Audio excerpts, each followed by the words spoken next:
Oh, we're live.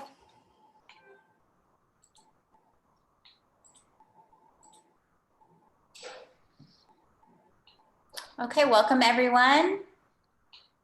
While people are flying in. Presenters, can you see the attendees coming in? So we've got 20 or so now. We're gonna wait for everyone to join here, but welcome to the Sociolinguistics I session. Right, we have 4 presenters today, and we're up to 40 attendees. And as you come in, I'm going to explain some of the instructions. Since we're all learning how to virtual conference, a little bit of a learning curve. But I will be introducing each of the speakers, and then each speaker will speak for 20 minutes, and then there will be a 10-minute Q&A period right after. For the Q&A period, if you will, with your question, state your name, institution, and your pronouns, we'll be fielding them in the Q&A button down at the bottom. Okay, and I believe when you put your question in the Q&A section here, the panelists can also see them. All right, so we're up to 44 people here. Okay, and I think we're missing one presenter. Let's see. Okay, here we go. Okay, wonderful. All right, so let's go ahead and start up here. Our first presenter is Rexhina Ndoci, Ohio State University, and her presentation is called Albanians in Greece and the Social Meaning of Ethnolectal Features into Greek. So Rexhina, I'll turn it over to you if you're ready. Okay, so I'm gonna go in full screen. Okay, so hi, I'm Rexhina, and today I'm gonna be talking to you about Albanians in Greece and the social meaning of ethnolectal features in Alto Greek. So when I say Albanians, I mean those that after the fall, those Albanians that after the fall of communism in Albania in the early 90s, migrated en masse to neighboring countries such as Greece and Italy. So after this, as a result of this mass migration, Albanians constitute more than half of the population of Greece with a foreign citizenship, as you can see in this graph from the Greek Statistical Service. So this amounts to about 500,000 individuals, or 0.45% of the total population of the country. So since their arrival in Greece, Albanians have been presented by the Greek media in a negative light, which resulted in them being sort of engraved in the Greek consciousness as cunning, primitive, untrustworthy, dangerous people and criminals, and polluters and intruders of the pure and supposedly homogeneous Greek identity. So despite scholars already noting language shift in the second generation of those immigrants, rather than the third that is typical in such situations of migration, there is an L2 Greek that is Albanian Speak, and this has received some attention, especially in the internet in the form of internet memes and dedicated Instagram accounts and YouTube channels. So to give you an example of this, this meme reads as Tikitas, se makeroso, which means like, what are you looking at? Huh? I'll stab you. Sort of to suggest that Albanians are like these knife-carrying criminals, right, that will not hesitate to stab somebody if they look at them in the wrong way. So then given these stereotypes about Albanians that are quite prevalent in the Greek society and the online commentary that we find about the L2 Greek, in this paper, I'm going to explore the social perceptions of this Albanian Greek variety. Also, given current interest in sociolinguistics and the fact that the Greek of Albanian immigrants, or well, the Greek of any other ethnic minorities whatsoever, has not received any attention in Greek linguistics, as far as I know, at least. So the questions I want to explore here are how speakers are socially perceived when they produce Albanian Greek features, if the emblematicity of the words that these features are embedded in matters, and I'm going to explain soon what I mean by emblematicity of the words. And if these perceptions, the social perceptions, are shared by Albanians and Greeks alike, meaning the members of the Albanian community in Greece and the members of the host community. So I've already talked to you about Albanians in Greece. I'm going to continue talking about the variables that I chose to explore in my match guise experiment that I designed for this study, the way that I chose the stimuli, some results and conclusions, and then some future directions that this work could take. So the variables that I chose are these two, the standard modern Greek velar and palatal fricatives, which are actually in complementary distribution, with the palatal occurring in front of front vowels and the velar occurring in front of back vowels. So their standard modern Greek variant of the first is the velar fricative, and in Albanian Greek, this is found as the velar stop. Similarly, the palatal is found the standard modern Greek variant of the palatal is the palatal itself, and in Albanian Greek, this is found either as a velar stop or a palatal affricate. And I'm choosing these variants because this substitution of in Albanian Greek of the fricatives with the velar stops occurred. It was the most frequent occurring features in a small collection and analysis of internet memes that I did. But at the same time, there was a small number of those palatal fricatives that occurred in Albanian Greek as a palatal affricate. So then questions arise about which one of them is more Albanian, or if they're the same, and if there are any differences or similarities in the way these are perceived. So to go back, to connect back with the meme that I showed you and to exemplify these features in the memes, I have circled this orthographic key here, which suggests that in Albanian Greek, this is supposed to be produced as macheroso with the velar stop, rather than with the palatal fricative macheroso, that would be the standard modern Greek pronunciation. In this other meme, we have a similar phenomenon. The meme reads as, Albanian man goes out with his girlfriend for a coffee. Aren't you going to buy me my coffee? Drink from mine, I do not nauseate.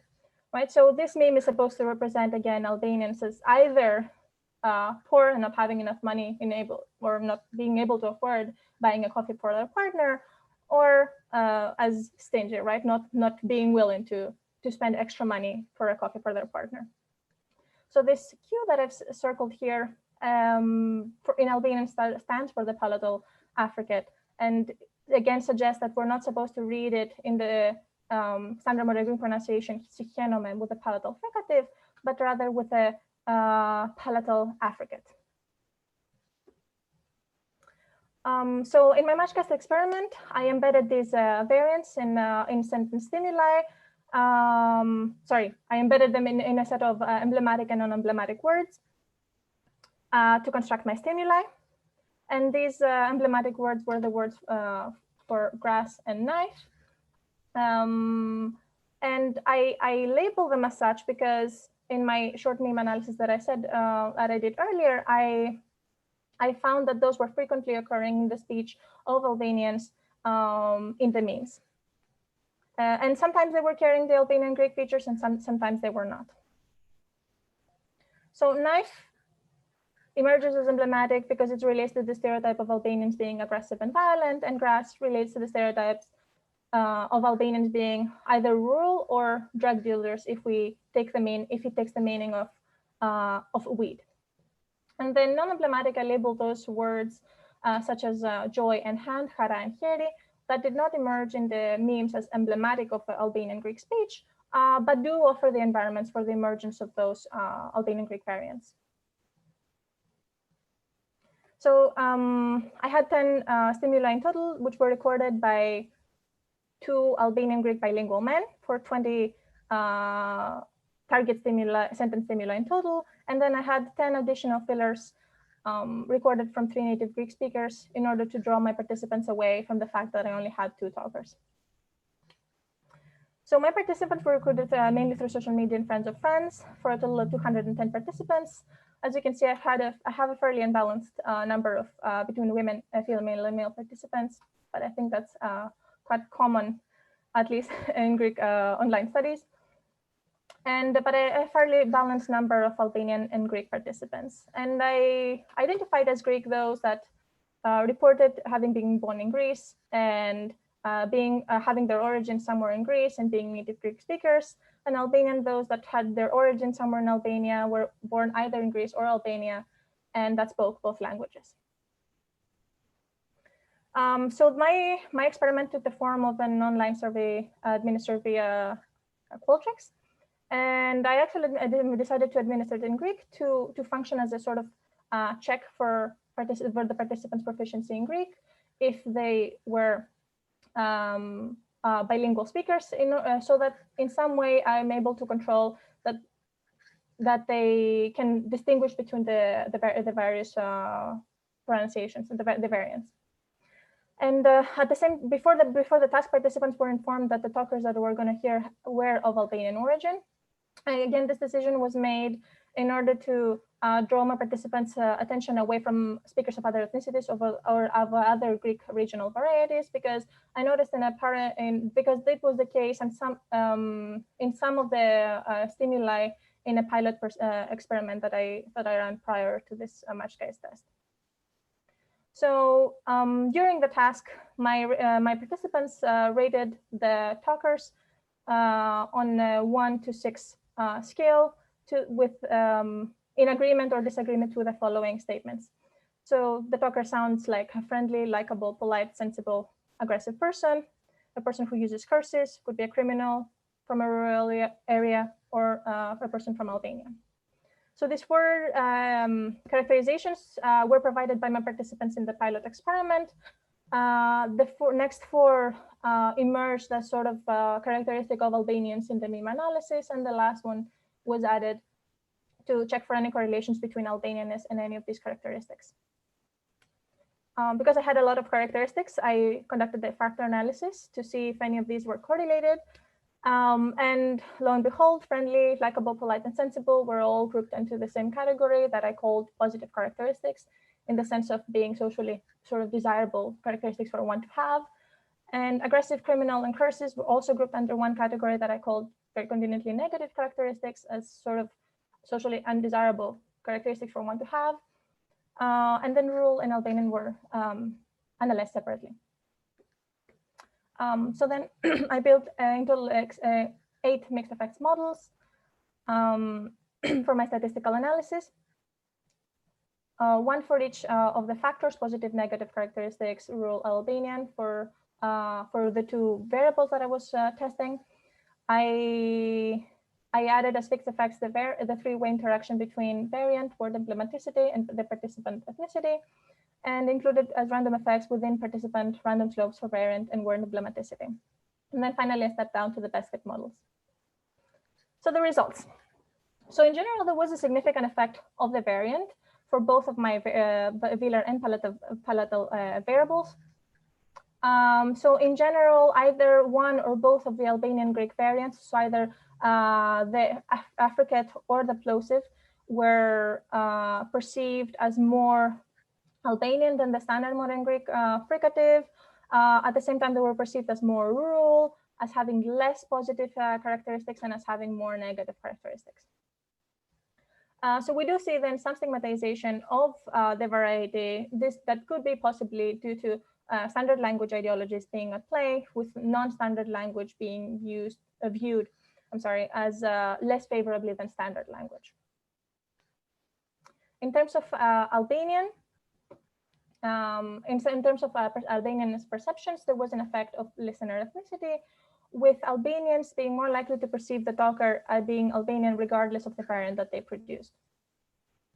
So this could be explained due to Albanians' sort of in-groupness status, that of Albanians themselves being more aware of their compatriots' varying degrees of proficiency that they have in Greek, ranging, for example, from heavily Albanian accented Greek to fully proficient Greek that is native-like. So therefore, Albanians would be more likely to perceive somebody, to perceive a talker, or to believe that a talker is Albanian, keeping all these in mind. And continuing, there was also an interaction between variant and listener, where the two Albanian Greek variants were perceived by Albanians pretty similarly, to a pretty similar extent, as being Albanian, but these were actually sort of hierarchically related for Greeks, with the plosive being perceived as more Albanian than the palatal affricate.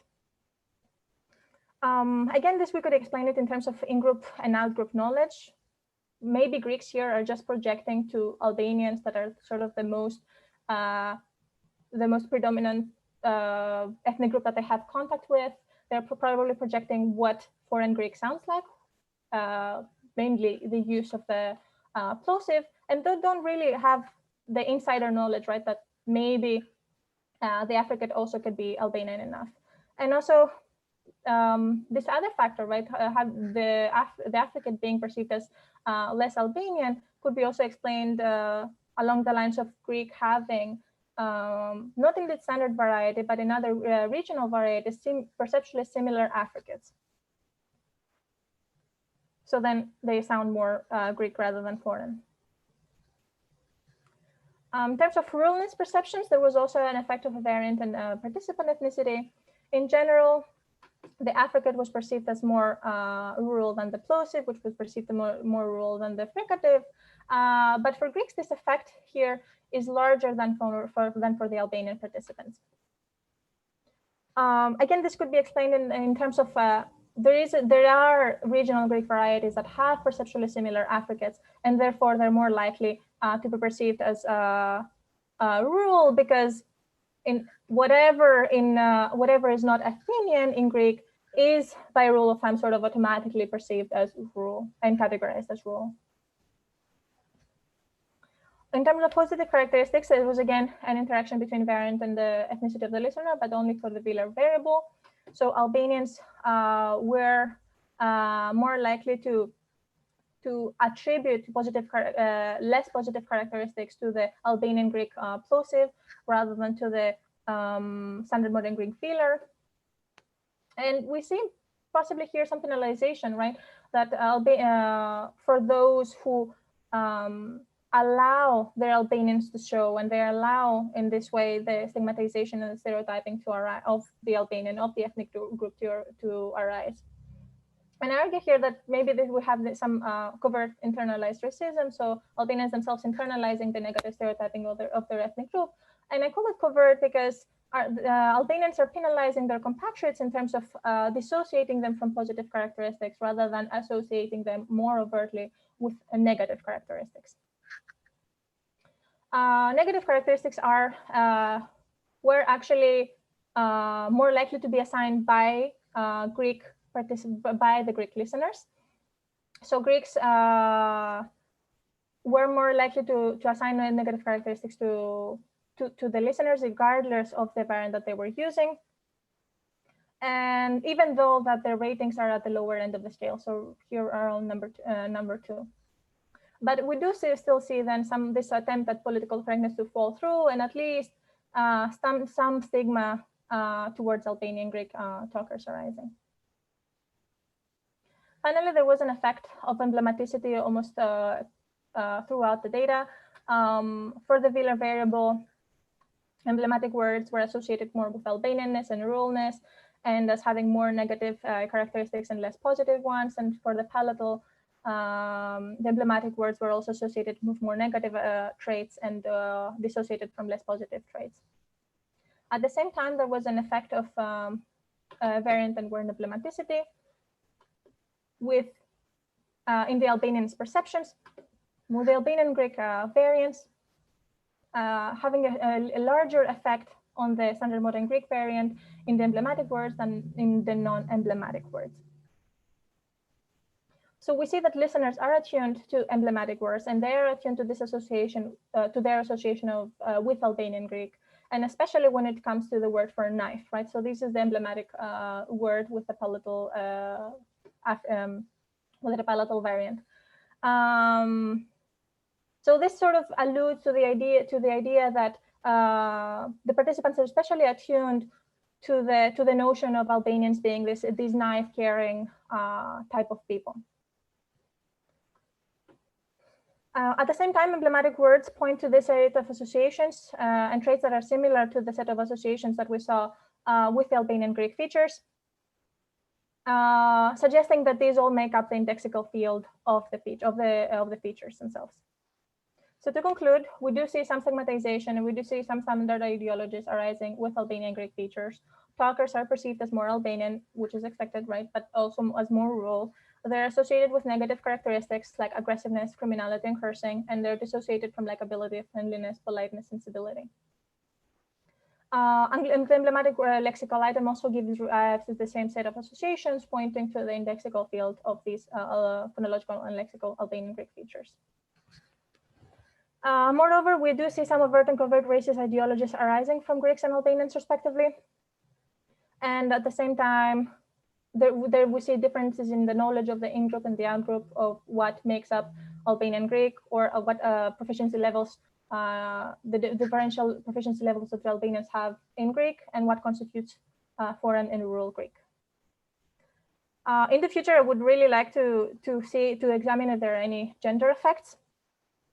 Since I only maybe adding female voices, since in this experiment I only explored male voices.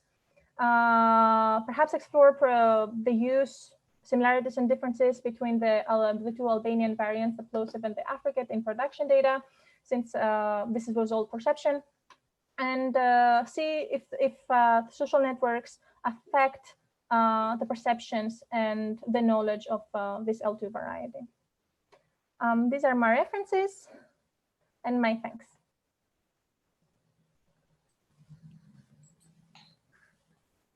Wonderful. Thanks, Regina. And thanks for keeping to the time. We'll now turn to 10 minutes of questions. And we already have a hand up here. So a good way to do the questions, you can raise your hand or you can submit them through the Q&A box. Any questions for Regina?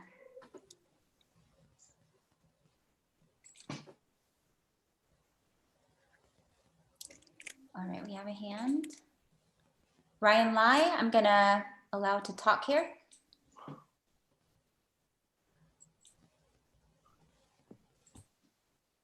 And bear with us as we're all learning how to virtually conference here. Ryan, are you able to speak through the microphone? Can you hear me now? Yes. So yeah, I was just wondering, I guess it's not an important part of the presentation, but I was wondering about the factor analysis. How do you determine the number of factors, and what rotation do you use? I use the factanal function in R Studio. Right. And there's a p-value that actually determines, but tells you how confident the analysis is in that the factors are correlated to each other. So I was based on that p-value. So you use the p-value, the chi-square p-value to determine the number of factors? No, so I input the number of factors. So there was a sort of a trial period where I was looking if I was telling the function, like, okay, what if I have 4 factors? Are you confident enough that 4 factors are good enough for this analysis? And it gives me a p-value that says that, yeah, I'm confident enough, or I'm not confident enough. And how about the rotation? What rotation do you select for that? I'm sorry. What do you mean by rotation in the factor? Like varimax and that kind of thing. Oh, I'm not sure I use that. I'm not really aware of that. But if you have any suggestions, I'm happy to take. I guess, yeah, it's just a question for, like, just to keep the explicitness of the methodology. I don't really have an opinion on the various rotations. Oh. Sorry. Yeah, I just, Okay. sorry.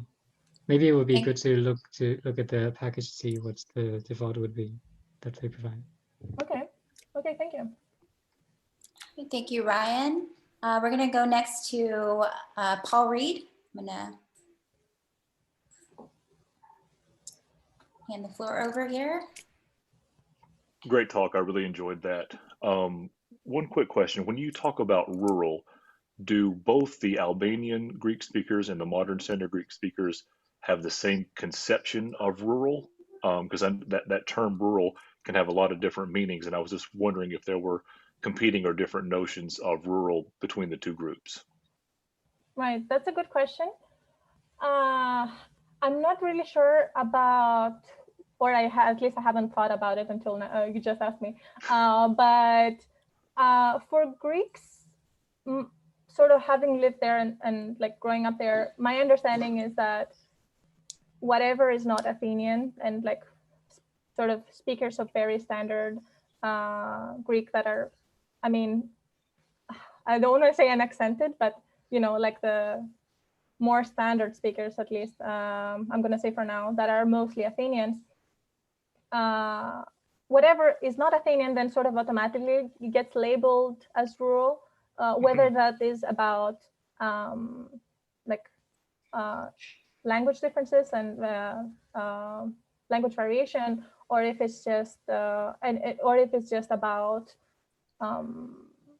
like talking about somebody's origin. So when I was in college, for example, there were classmates from the second largest city of Greece, from Thessaloniki, and they would still labeled as coming from rural Greece. Right. So I guess that's sort of the question. So we're in the modern standard Greek speakers, were they all from Athens? I may have missed that if you said that. If you just said that, I'm sorry. You mean my stimuli or my participants? The participants. Oh yeah, no, my participants were from all over. Okay. From all over, yeah. Okay, cool. Thank you. Thank you, Paul. Okay, we're going to go next to Brad Hoot's question in the Q&A. You mentioned that you'd like to do a future analysis by gender. What do you predict you might find? Yeah, that's a good question. So I chose to focus on males because mostly what I was saying, all this, at least in the short meme analysis that I did, there were so many like male figures sort of being targeted in this visually, at least, linguistically too, being targeted as the individuals producing these features. But I'm curious to see if, for example, with female voices, you still get these associations of criminality or of cursing, for example, because I mean, in theory, right, we as society, we have this idea that women do not curse, or we at least tell women to not curse more than we tell men to not curse. So, and also I'm curious about stereotypical images of men mostly being or committing some sort of crime. I'm curious what happens in women, right? So is it enough for women to be that they are Albanian to be labeled as criminal, or this has to be to do? Is gender also factoring something there? Does this make sense? Did I answer your question? Does that answer your question? Okay, and the last, wonderful. Well, last question here was from Rachel Burden. And we have about a minute or two left here. All right, hi, Rachel Burdine, University of New Hampshire. I was wondering about your factor loadings and specifically if any of the questions loaded onto multiple questions, and if you look to see if the factor structure looked different for your Albanian listeners compared to your Greek listeners. So did you see anything like Albanian loading onto either the positive or the negative factor, depending on which group you were looking at? So Albanian was consistently like just being on its own. which I was a bit disappointed on because I was really hoping that it was gonna be loading with somebody else, with something else. Changing the number of factors, I think having 5 factors, although it was not giving me confidence enough that 5 are enough. But I think let me go back to my factors. Oh no, okay, here, yeah. So changing it, I think it was just messing up, I think, the ruralness perceptions with some of the negative characteristics. But Albanian was consistently like by itself. In terms of looking at the factors by participant ethnicity, I did not do that, but I think that's something that I should be, didn't occur to me, but it sounds like something I should be doing. Yeah, it would be interesting to compare to see if you do get that loading of Albanian or any of these others mixing up. But yeah, otherwise, very cool talk. Thank you. Thank you. All right, thank you so much, Regina. If you have more questions for Regina, if you could put your email in the chat, I'll send that out to all the attendees. All right, our next speaker is Itxaso. Itxaso Rodriguez-Ordonez from California State University, Long Beach. And her talk is called The Acquisition of Vascular Activity and Its Social Meaning. Thank you very much. Can you hear me? Yes, sounds great. Okay, good. Thank you. So today I'm going to be talking about the production of vascular activity and its and the acquisition of its social meaning by L2 speakers of Basque. So it is generally claimed that the acquisition of social linguistic variation is particularly challenging for L2 learners. This is because L2 learners tend to, or they need to acquire all the following aspects of social linguistic variation. So the relative frequencies of the target variants, the dependent linguistic and social factors that constrain those variants, the ordering in which those factors occur, and finally, the social indexical relations or the social meaning of variants within the speech community. But there are still some debates within the acquisition literature and also social linguistic literature as to what linguistic factors and social factors matter and how they interact. So one of those questions is, what is the role of frequency in the acquisition of social linguistic variation? And the answer is that it depends on a lot of factors. It depends on how frequency is measured and also how it interacts with other factors such as saliency and also the social meaning behind it. The second problem entails what social factors and in which context tend to help L2 learners acquire social linguistic variation. And most of this work actually comes from migrant or study abroad contexts. And these have shown that, in fact, certain variables are more likely to be acquired, such as be-like, whereas other variables tend to take a little bit longer, depending on the social networks, learning context, and also the time that is spent in the new context, of the times in the migrant context. And the final problem is that what target do we use in terms of understanding successful language acquisition of social linguistic variation? So despite a pluricentric and bilingual approach to the acquisition of language variation, it has been claimed that native speech models tend to be oftentimes assumed as the target, even if it's multiple native speeches.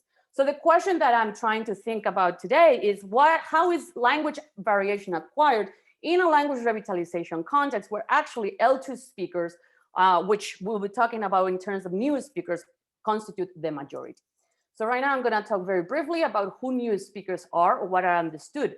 So they have been defined in terms of individuals with little or no home or community exposure to a minority language, and instead acquired through immersion or bilingual education programs, especially through revitalization projects, and also as an adult language learners. So basically, these are considered L2 speakers of some sort. They're very, very, very varied. They have different motivations, different proficiencies, and they have been constituted as an emic category of speakerhood, meaning that they begin a journey after the first language has been established, right? And then there are a lot of differences as to how this journey continues. So although the notion of new speaker is not new, it's basically understanding as a second language speaker, this new framework tries to move away from evaluative models of a speakerhood and cuts down the notion of native speech as a model to follow. So the now vibrant variationist work on new speakers is actually showing that new varieties and vernaculars are emerging in different communities. It also casts doubt on the uniformity of a speech community, as we understand it within the language variation literature. And in many, many cases, the peer influence has also shown to override some home input effects, suggesting that, in fact, identity factors could also be more important than the input that they received, that these new speakers received. So, however, there's some gaps within this new literature in that oftentimes phonetic variables tend to be favored over morphosyntactic ones, and either production or perception tends to be seen, but not together. So basically, the goals that I have for this talk is to examine the acquisition and the social meaning of a morphosyntactic variable, Basque ergativity. This tends to be considered a L2 difficult feature for infractional morphology. And the research questions that I'm going to be answering today are: what social factors promote the use of Basque ergativity? Do frequency-related factors affect the use of Basque ergativity? And what is the indexical value of Basque ergativity?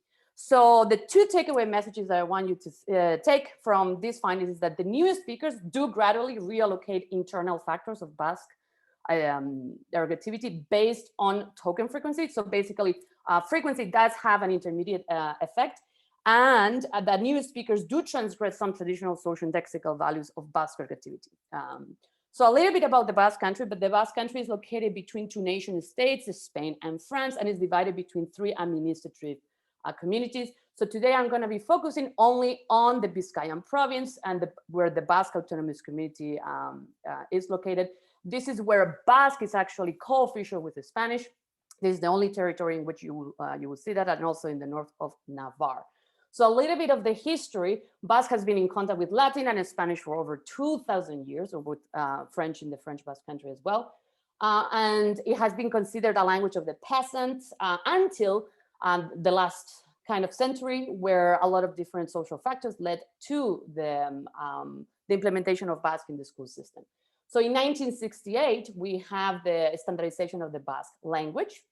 And then in 1978, Basque becomes co-official just in this territory.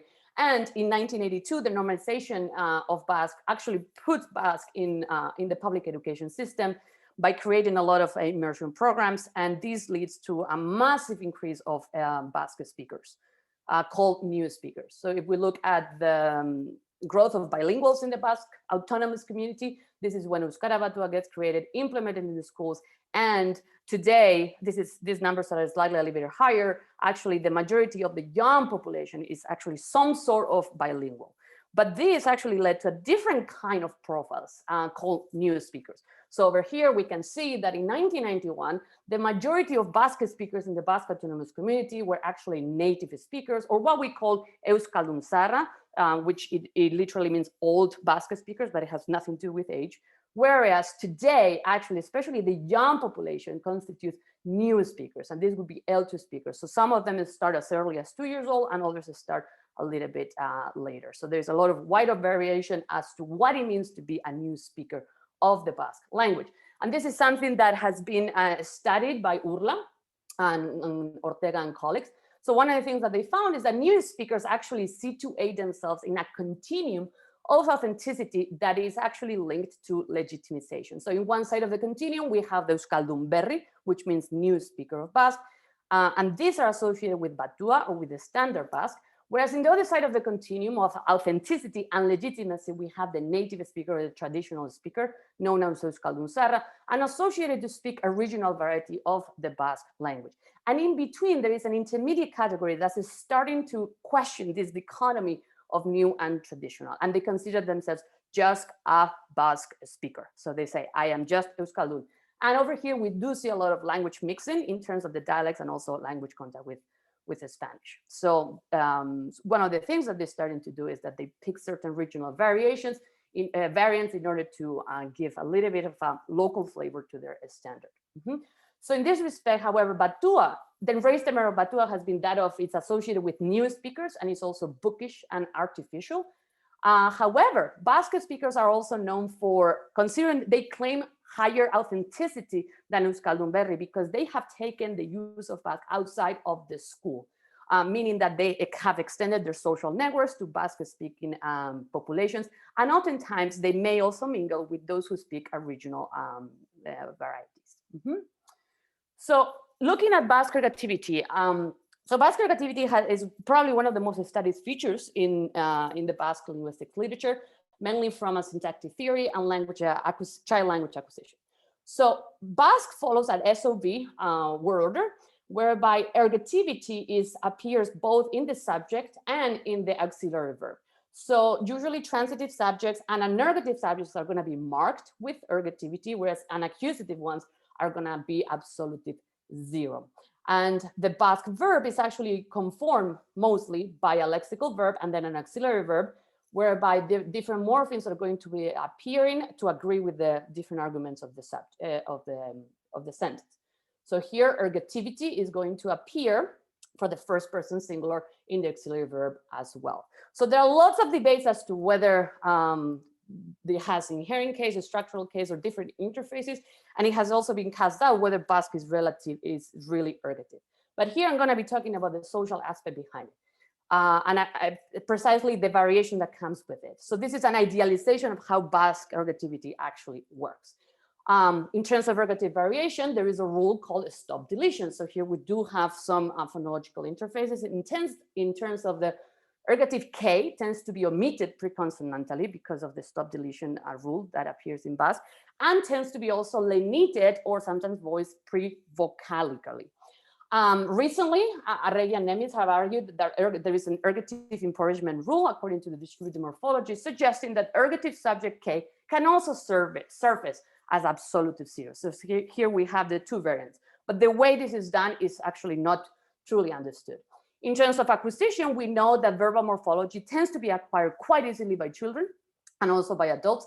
However, the ergative optional stage tend to be longer for bilingual children. And in terms of processing, we also see this effect in adults. So ergativity, the variation in ergative production tends to be in the nominal inflection. And that's the only one that I'm going to be focusing about. So there's also a lot of sociolinguistic metapragmatic about it. So oftentimes the omissions of ergativity tends to be associated with new speakers. So here we have Iñaki, somebody who considers himself Euskaldun. He claims to be more authentic than new speakers and says, oh, new speakers do have a problem with respect to the notion of transitivity. And in transitivity, they will say nik nice instead of ni nice, or ni egin dut instead of nik egin dut. Basque ergativity is also associated with some sort of authenticity or omissions, lack of authenticity. So here this comes with, this is a comic strip from a newspaper. Well, over here we see that the validity of certain texts are actually measured in terms of the whether ergativity is present or not. So those documents, if they don't have ergativity, they are not real Basque. So the questions that I'm trying to answer here is that how is this variation acquired and whether these associations appear in the different kinds of profiles of Basque speakers in the Basque country. So for that, I built a corpus with social linguistic interviews. And today I'm going to be talking about the three different profiles of self-claim by also looking at the proficiency. So the new speakers and those self-claimed Euskaldun come from the Bilbao area, which is the largest city. And then the traditional speakers those self-claimed traditional or native speakers come from a region called Guernica, where the variety of regional variety of Basque was spoken before the implementation of the standard Basque. So whereas traditional speakers are bidialectal in standard Basque and the local variety, new speakers and Euskaldun are standard Basque speakers. So the linguistic factors that I consider are those part of the literature, and the way lexical frequency or frequency effects were actually measured in terms of the lexical frequency of the verb, following Erker and Guise notion of frequency. So lexical verbs that comprise more than 1% of the entire data, so in this case 28 times, were considered frequent. And then the different social factors that we consider are self-identification, language use, proficiency, and also sex. So one of the things that we did in order to test whether there were any frequency effects, the first thing that we did is to see whether it was a direct effect of lexical verbs by using mixed effects models and hierarchical constraint analysis, and to also see what social factors matter the most. So the first thing that we can see is that proficiency does matter. So as proficiency increases, the production of activity also increases.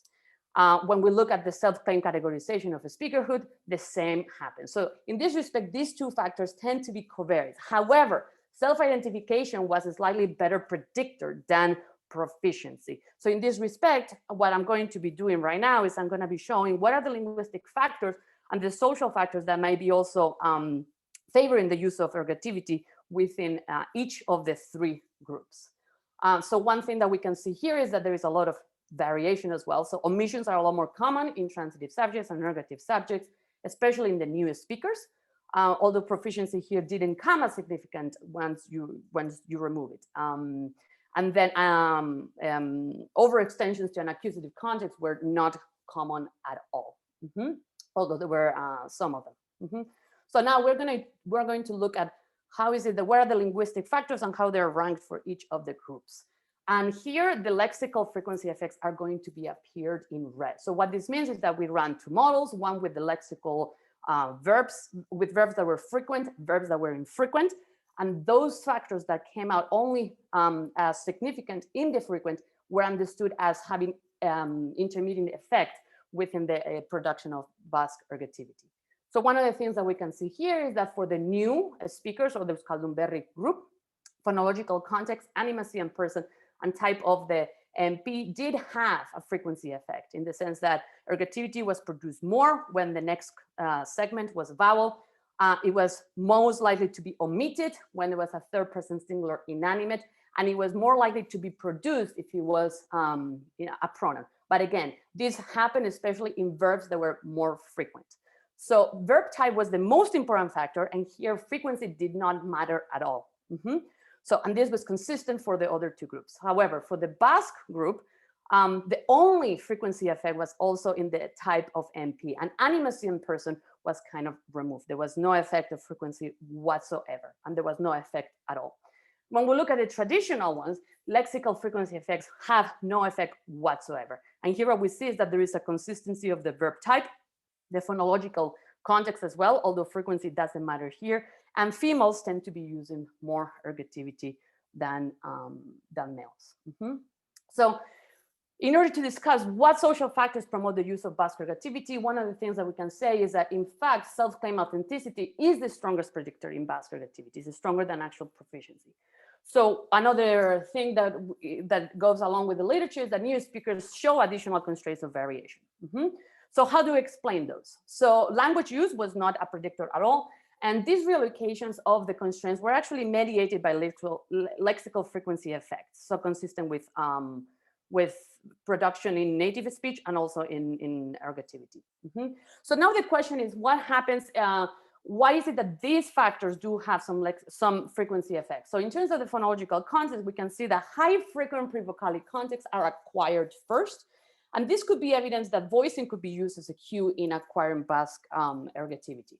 So how about for the type of MP, person, and number? So one of the things that we see is that hierarchically we have first and second person is acquired first, then third person singular, animate, and then inanimate.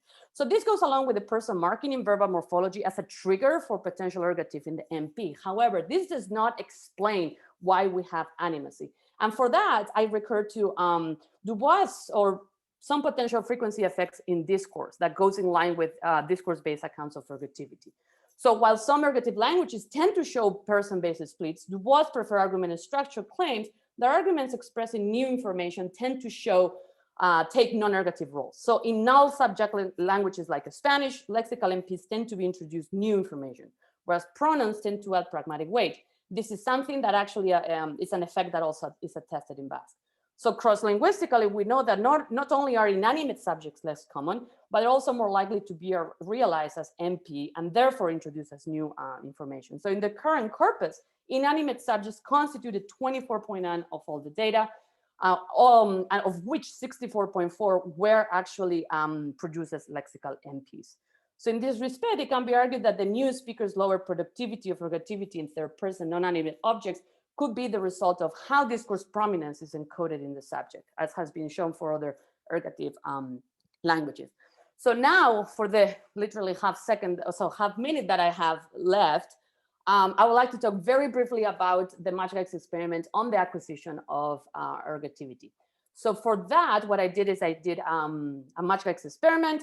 I had 4 target guises be read by the same speaker, female speaker. This is the prompt so crossing the regional variety with ergative, or non-regional variety, sorry, a regional variety with ergative, with no ergative, standard with ergative, and a standard with no ergativity. And then we did, so 40 listeners completed a semantic differential scale questionnaire with 18 questions on a scale from 1 to 7. And today I'm only going to be focusing on 3 questions. Does this person sound new or traditional? How authentically Basque is this person? And does this person make mistakes? And then the relationship between the 3. So one thing, so to the first question, the first thing that we see among the 3 groups is that here we see a clear distinction between if you speak a standard Basque or if the guys who spoke a standard Basque, regardless of ergativity, is associated with a traditional speaker. If it was actually using a standard Basque, it was associated with new speaker. So here we have a dialect effect, no ergative effect whatsoever. When we actually go, how Basque, authentically Basque this person sound, ergativity has no bearing at all, except for those who speak a regional variety, who actually think that, in fact, a standard Basque with no ergativity sounds the least authentic. So here we have a 3-layer distinction. And finally, when we go to does this person make actual mistakes, we see that for new speakers, ergativity has no bearing whatsoever. None of the guises are making many mistakes. However, as proficiency increases and also the use of Basque and socialization with Basque increases, the social meanings tend to actually change. So we see that for traditional speakers, not only they associated with mistakes, but they also associated, this is a standard Basque, associated with mistakes and also lack of authenticity. Whereas for the Basque group or Basque speaking group, for them, they associate as a mistake, but not necessarily something that will make you less authentic. Ergativity doesn't make you less authentic if you speak a standard. This is only something that occurs with those who speak a standard, a regional variety. So there were some other, the traditional speakers actually show an additional indexical relation in the sense that lower values of Basqueness were associated with new speakers. So this is only for standard Basque, no ergativity. What this means also is that if there were those speakers, those listeners that gave higher rates of new speaker, they were also given more higher mistake rate. So now I'm gonna jump this because I do not have much time. So to the question of this is one of the things that we see is that there are certain differences. So in terms of new speakers show different associations with ergative omissions. And the question is why? So one potential answer is that social indexical relations of variants are hard to acquire. Basically, they are not acquiring what they're supposed to be acquiring. And this could also be because they might not be hearing that the ergativity is there or not. However, another explanation for that is that, in fact, new speakers do have different socialization from those who actually speak a regional variety. So in this respect, we can say that the social meaning of Basque ergativity might not be ordered for Batua speakers. So this also may speak also to the different dispositions of self to others. So some of the conclusions that I would like to finish with are that new speakers are more variable, but they do show some of the consistent mastery of the core internal aspects, and these are based on frequency effects. And their location of linguistic constraints and social meaning of ergativity pertain to the kind of social practices, which here has been a study from a self-identification categories perspective. So some implications is that social linguistic variation is acquired in a piecemeal fashion through some frequency effects, and that the hegemony of the standard varieties, at least in minoritized contexts such as the Basque country, should not be taken as a default model. So thank you very much for your attention, and I'll be happy to take any questions. Excellent job. Itxaso, you do have time. Okay. We have about 6 to 7 minutes for questions. So there's 2 ways to ask a question. You can raise your hand, virtually raise your hand, and then unmute once you're selected, or you can submit the question through the Q&A box.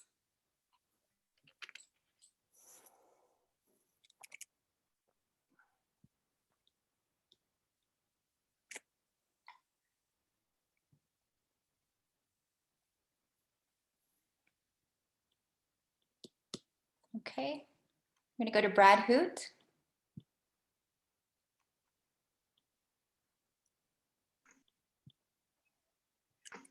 Hello. First of all, thanks Itxaso for this really interesting presentation. I learned a lot. I have a simple question, which is about the frequency effects with regard to the different lexical verbs. What was the reason that you decided to just have a straight cutoff at 1% as opposed to trying to like have a continuous gradient of frequency?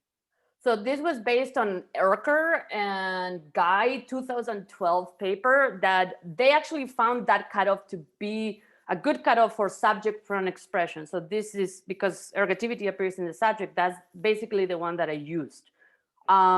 This is also the one that has been used for the acquisition of the structure variation in children, and it seems to work as a cutoff. However, it could also be used as a continuous. However, later on, in order to be able to run the different statistical models as to what is frequent and what is not frequent, one has to find that cutoff. So I basically used it from Erker and Guy that has been used for subject pronoun expression in Spanish. Cool, thank you. Yeah, no problem. Thank you, Brad. Okay, we're gonna now go to Guillem's question in the chat box. When talking about Basque without ergativity, were those cases just missing the k ending, but had the correct ergativity, ergative auxiliary verb? Yes. Or did they have da? Yeah, so I didn't talk about the verbal inflectional morphology because there is not that much variation there.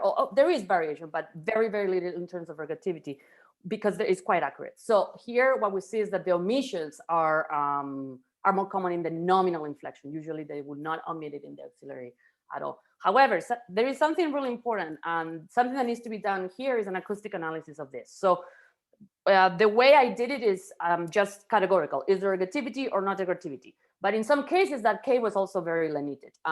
So for that, I did a visual spectrogram analysis, and you can look at the formants going up to see whether that ergativity is actually there or not. So, but in the auxiliary verb, ergativity does appear quite consistently. So yeah, it's the nominal inflection where there is a lot of variation. And this also matches the metapragmatic commentaries because students or speakers rarely tend to say that, oh, you omitted the ergativity in the auxiliary. No, it's usually in the nominal inflection. Does that answer your question? Yeah.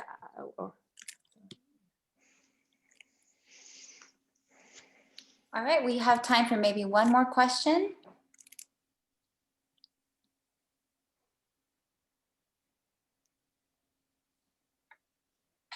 Yeah, so one thing that I wanted to say about for Guillem is that this is something that needs to be done also to see whether the new speakers are listening to the ergativity over there. And by looking at when the ergative is actually releases a stop or non-releases a stop or maybe voiced or not. So this is something that I would, this is the next step that we're going to be doing. Mm-hmm.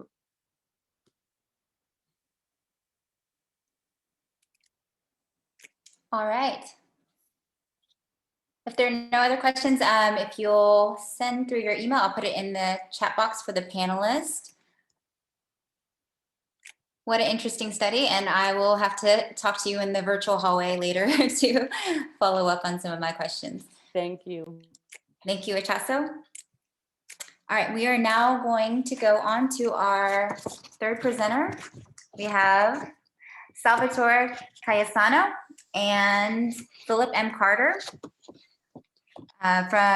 Salvatore is from University of Illinois at Urbana-Champaign, and Phillip is from Florida International University. And their paper is called Implicit Associations of Spanish and English in a Bilingual Setting, Textual, Oral, and Nonce Word Stimuli. I'll turn it over to you. Thanks. We know from several decades of sociolinguistic inquiry that what speakers say about their use of language does not always correspond to what linguists observe. And we also know in large part due to the program of research known as perceptual dialectology that the explicit attitudes that speakers articulate about their languages and language varieties do not always correspond to what we might call their implicit perceptions of their languages. That is, just as speakers can say that they never use stigmatized dialect features even as they use them, speakers can also say that they value a language and plan to transmit it to their children, even while harboring negative perceptions of that language. And in fact, we know from the literature on language use that US Latinxes generally report positive orientations to Spanish and indicate in general that they plan to transmit the language to their children. But at the same time, we know from empirical studies of Spanish in US Latinx communities that in fact, Spanish is not being faithfully transmitted across generations for all kinds of reasons that we can discuss in the Q&A. This is an important theoretical and empirical problem, which we are interested in exploring in the context of bilingual Miami in terms of the following questions. What are the narratives, discourses, and ideologies about English and Spanish that promote cross-generational language shift in South Florida? What kinds of exposure do speakers have to these narrative discourses and ideologies? And how are these narratives, discourses, and ideologies mentally represented and processed? Over the past 8 years or so, beginning with our work at Florida International University, we've conducted a program of research designed to understand the attitudinal, discursive, and perceptual dimensions of Spanish-English bilingualism in Miami, including the socio-cultural, political, and economic forces promoting Spanish to English language shift. Our work involves aligning 3 related lines of inquiry and the data they produce. First, data on cross-generational language shift, empirically what is happening in the speech community. Second, discourse data about language in the speech community, so what people say and talk about language and what's going on around them. And 3, experimental data on perception, how individuals represent ideas about language and language shift cognitively. Today, we present findings from one strand of several strands of the third of these, specifically a series of experiments related to automaticity, that is, the way in which linguistic perceptions happen automatically. To study this phenomenon, we've made use of the implicit association test, what we'll be calling the IAT. So the foundational paper in this line of research was published in 1998 by a group of social psychologists, and we provided the citation there for you on the screen, who showed that implicit bias can be studied by presenting participants with a set of binary units, one attitudinally positive, one attitudinally negative. The technique was made popular after one of the authors appeared on the Oprah Winfrey Show, and today numerous IAT experiments are freely available online. You can take them yourselves, allowing individuals to discover what types of implicit biases they have. The experiment works by calculating the processing time it takes to compute combinations of binary units, which for participants may be compatible or incompatible depending on their own biases. For example, the researchers mobilized the positive categories flowers and musical instruments, and the negative categories insects and weapons. They found that participants were as good at sorting compatible combinations, flowers and musical instruments, or insects and weapons, as they were sorting uncombined concepts or attributes, flowers by themselves or insects only, for example. Participants were significantly slower, however, in processing non-compatible combinations.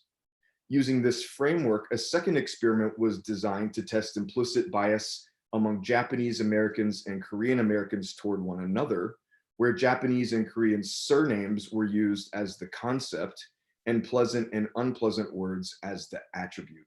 The expected result was confirmed. Korean American participants found it more difficult to perform the Japanese surname plus pleasant attribute than the Korean surname plus pleasant attribute, while the opposite was true for Japanese American participants.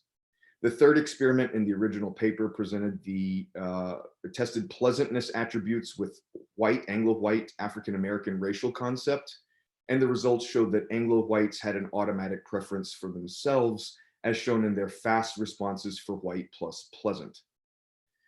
In linguistics, the IAT is being used profitably to understand language attitudes in multilingual situations, as well as to track perceptions of sociolinguistic variation.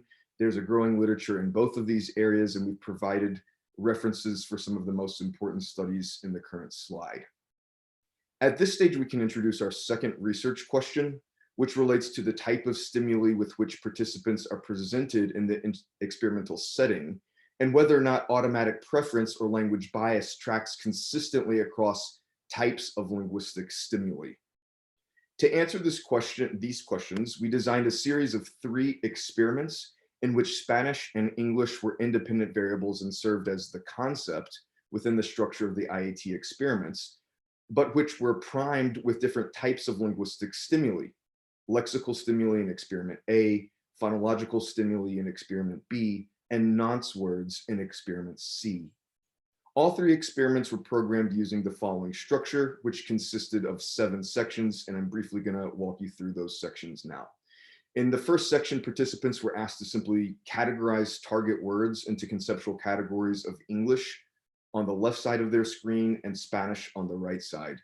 Thus, upon seeing the word chair in experiment A, a participant would press a key to assign it to the left side of their screen and would press a different key upon seeing the word sia to assign it to the right side of their screen. An example is currently shown. In section 2, the task was identical, except rather than sorting by language, participants were asked to sort by attribute, that is, good or bad words. Words like wonderful and beautiful go to the left, while words like worst and ugly go to the right. The tasks presented in sections 1 and 2 are training exercises that familiarize users with the forthcoming tasks and as such don't count to the calculation of automatic bias. In section 3, concepts and attributes are combined. This time either English or good appeared in the top left, Spanish or bad in the top right. In this step, participants were presented with both sets of words and were asked to categorize them as such. The 4th section is identical to the 3rd, except now reaction times are being measured and recorded. Section 5 recapitulates section 1, but with the spatial order of the terms reversed and reaction times recorded. Section 6 again presents concepts and attributes together, but in the reversed order from the training session. This task is repeated in section 7 and reaction times are recorded. All 3 of our experiments were run using Inquisit IAT scripts, which we modified to fit the parameters of our studies. All participants took the experiment in the FIU linguistics lab with 1 researcher present. For each participant in each of the 3 experiments, the Inquisit script calculates what is known as a D-score, a measure based on reaction time and accuracy data in each of the tasks we described previously. The current slide shows the full range of D-scores and what they indicate in terms of automatic preferences or implicit bias in Spanish and English. So we'd like to briefly take a closer look at the particulars of each of the 3 experiments before turning to the results. In experiment A, participants were presented with lexical stimuli, which they encountered visually as text on the screen.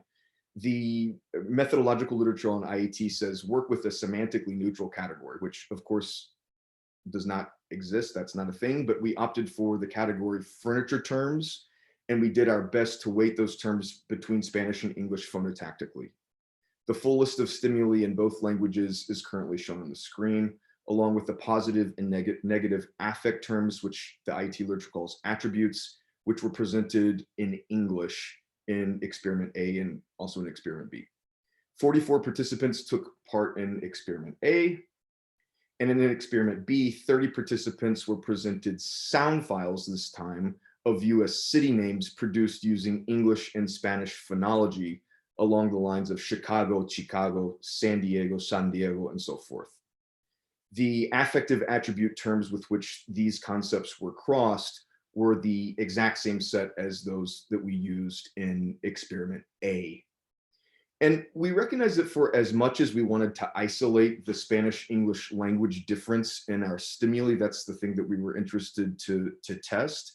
Furniture terms and city names are, in fact, robust with semantic and sociocultural meaning, not devoid of them. And that's actually a potential confound in IAT experiments testing language stimuli, since the claim that is being made is that we're isolating and testing perceptions of cross-linguistic difference. But in order to get to whatever bias listeners may have toward the language, they have to be confronted with some articulation of that language, which is by definition already always rich with meaning. So what we decided to do in experiment C was the best alternative we could come up with, namely nonce words. And we spent an awful lot of time trying to balance those nonce words for lexical stress and syllabicity and other types of phonotactic constraints. The full set of stimuli which participants encountered visually in the experiment is presented in the current table. A second difference in experiment C as compared to A and B is that rather than use positive and negative affect terms presented with English language words, we use stock affect images. The positive ones are shown here, and the negative ones are shown here.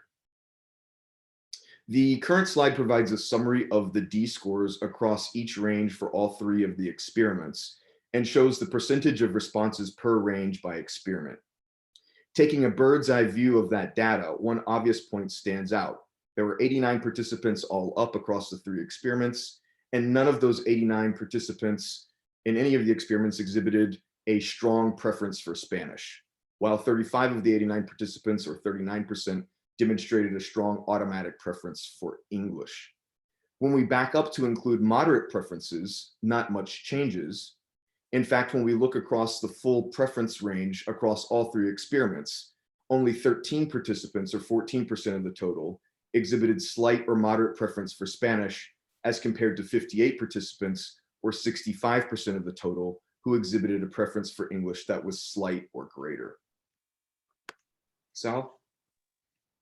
Okay, so now we'd like to turn our attention to the statistical analysis of the data, which includes two kinds of analyses. An analysis with each experiment to test for significant relationships between D-score outputs and social variables, and analysis between experiments to understand the effect of stimuli type and the experiments on automatic judgments. Non-parametric regression modeling was used for between experiment analysis, as well as within IAT experiment A, where follow-up t-tests were used for directionality. T-tests were used to analyze significance within experiments B and C due to the lower sample sizes. Within each experiment, we tested for significance for a series of social and language background variables, including the ethnicity of the participant, whether they identified as Latinx or non-Latinx, their country of origin, so born in the US or outside of the US, their gender, and their first language, which included levels of English, Spanish, or both English and Spanish simultaneously. So let's now turn to the results within each experiment first, starting with experiment A, which again was the IAT that had lexical stimuli presented visually.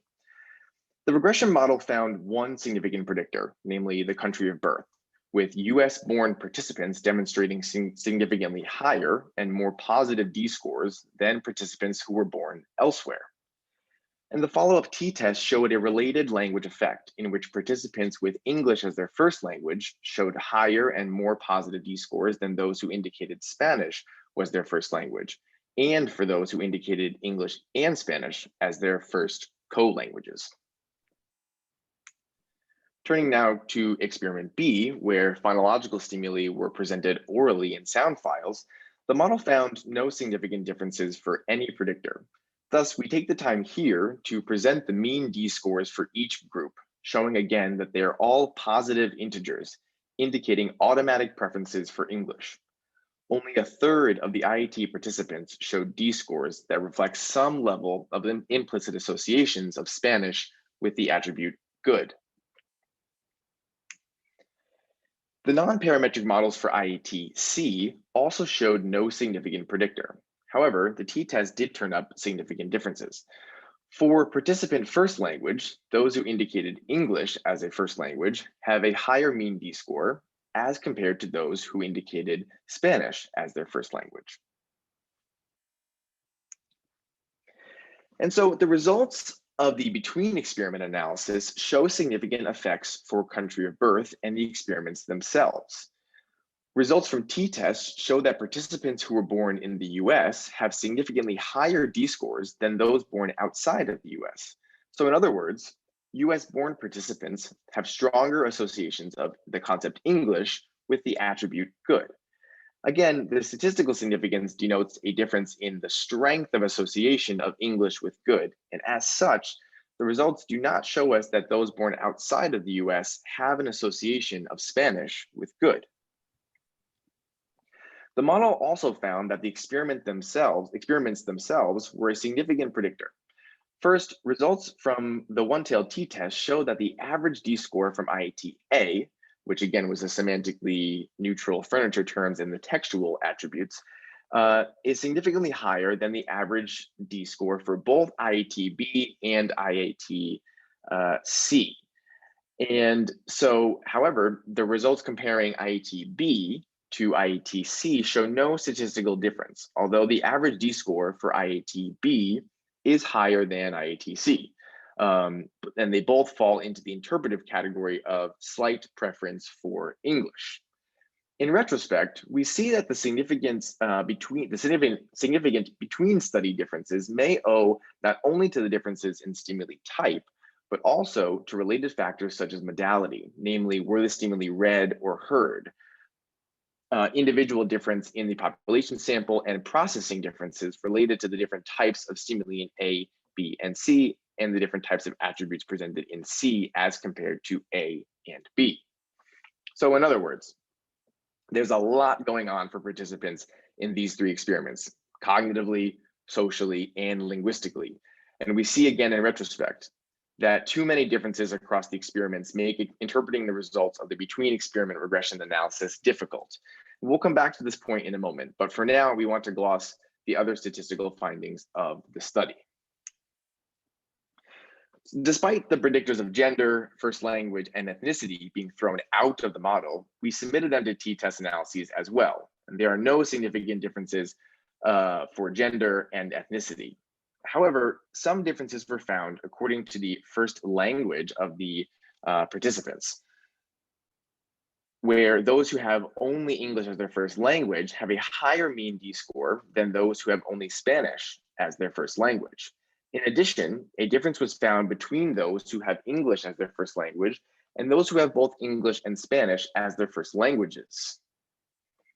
And next, since the statistical predictor of being born in the US played a significant role in IAT A, as well as in the aggregate analysis, we hypothesized that the subpopulation that we're not finding, namely the group showing an association of Spanish and good, might be those who were born outside of the US.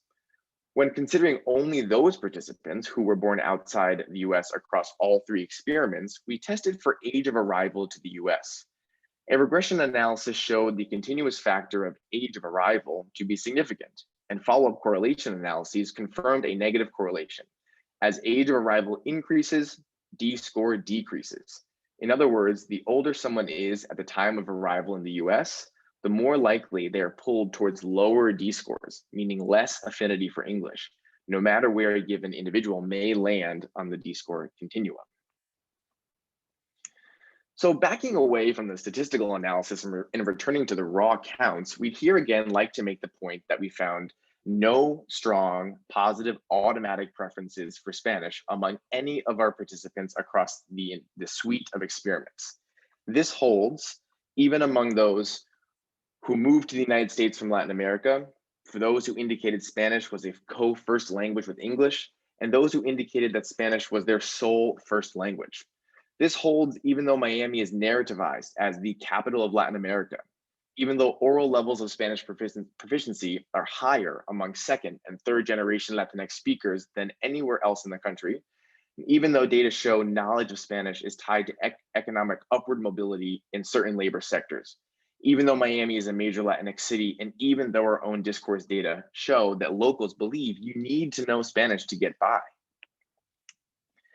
The IAT experiments thus support the findings of Carter and Lynch's 2014 Spanish-English matched guise study, which showed that Latinx and non-Latinx participants in Miami associated English-speaking guises with competence characteristics such as work ethic and intelligence, and Spanish with warmth characteristics such as religiosity and friendliness. They also found that both groups associated the English-speaking guise with white-collar professions with higher annual incomes and with families who had acquired more lifetime wealth. The opposite association was made with Spanish-speaking guises. So thus, in response to our first research question about the overall shape of the linguistic bias landscape in Miami, we can say the following. Even though Spanish in Miami is tied to elite identity formations through local constructions of whiteness and class status in ways that it is not elsewhere in the United States, It has a secondary or inferior status at the level of non-conscious automatic bias. Regarding our second research question, our data do not suggest a clear difference in IAT results due to stimulus type. However, our model did identify experiment as a significant predictor. So what might that mean? Well, one possibility is that differences between IAT A and IATs B and C might have something to do with the larger sample size for A, which introduces more potential individual variation in perception. Another possibility relates to the processing costs of computing both the different types of stimuli as well as their mode of presentation, orthographic versus oral, as well as the potential differing processing costs among lexical versus pictographic affective attributes. But independent of the difference in the experimental design across A, B, and C, the overall result in terms of the distribution of the D-scores is the same throughout, namely an overwhelming bias for English. This is a remarkable finding considering the ubiquity of Spanish in Miami and its association with elite identity formations, and it bespeaks the durable hegemony of English in South Florida. Thank you very much. Here are our acknowledgements and our contact information. Thank you. Thank you so much, Phillip and Salvatore.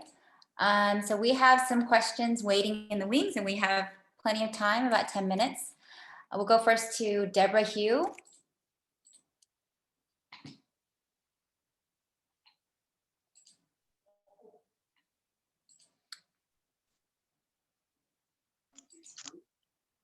Thank you. That was very interesting. I'm sorry, I don't actually have a question, but I appreciated the perspectives, especially living here in Miami and dealing with hearing Spanish all the time. But thank you. Thank you, Deborah. Thank you. So for those of you who just joined in and this is your first session, there's two ways to ask a question. You can raise your hand and I'll ask you to unmute your microphone.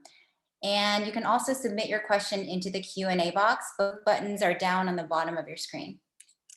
I also want to appreciate the fact that we have 80 attendees right now. It's pretty incredible.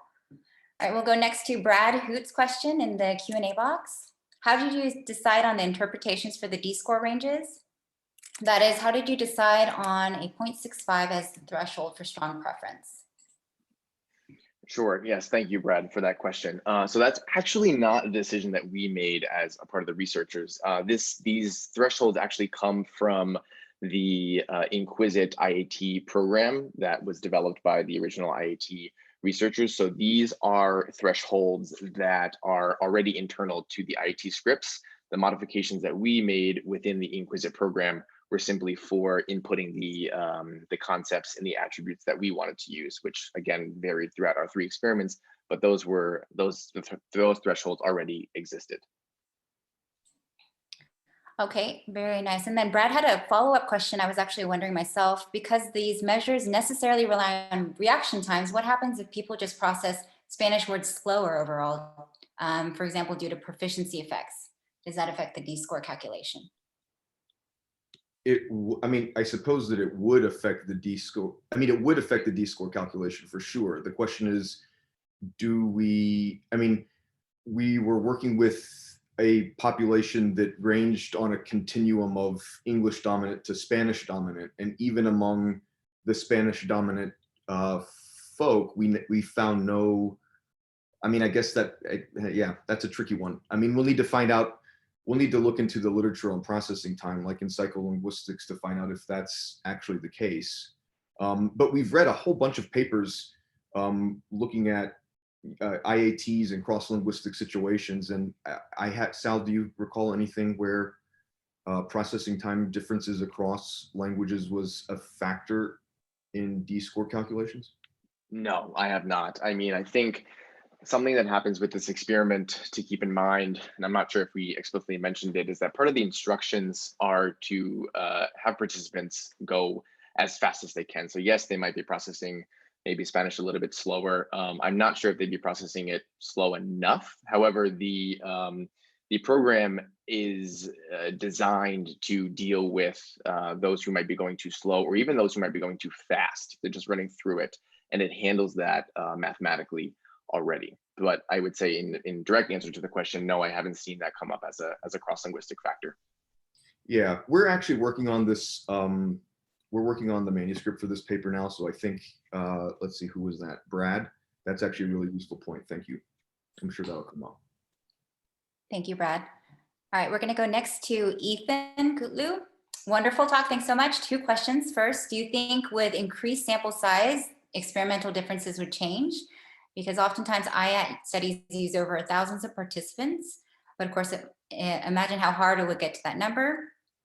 And then 2, do you consider using faces and attributes in IAT format? I'll start with the second question and say that our original study design, before we landed on the IAT, our original study design was to use match guise with faces. But the trouble with faces is that, I mean, even using language stimuli, questions of representation are really tricky. And we just found we couldn't really nail down a methodology that worked, that made sense ethically for us using faces.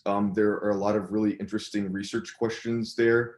We just couldn't nail down a methodology that made sense in Miami. Yeah, and to your first question, and thank you for these questions.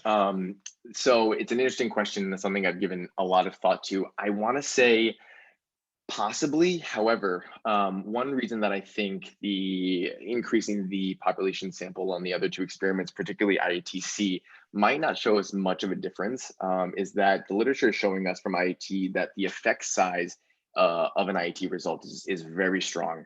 And so the literature is telling us that these studies from social psychology that have thousands of participants it's not necessary to have these thousands of participants, that you can get the same strength of a result from a smaller sample size. So sure, I think that more participants would be fantastic, but just to have a more balanced analysis across all 3 experiments. But yeah, something to consider for sure. Very nice. And we'll go to maybe our last question. We have a couple minutes left from Christopher Mendoza.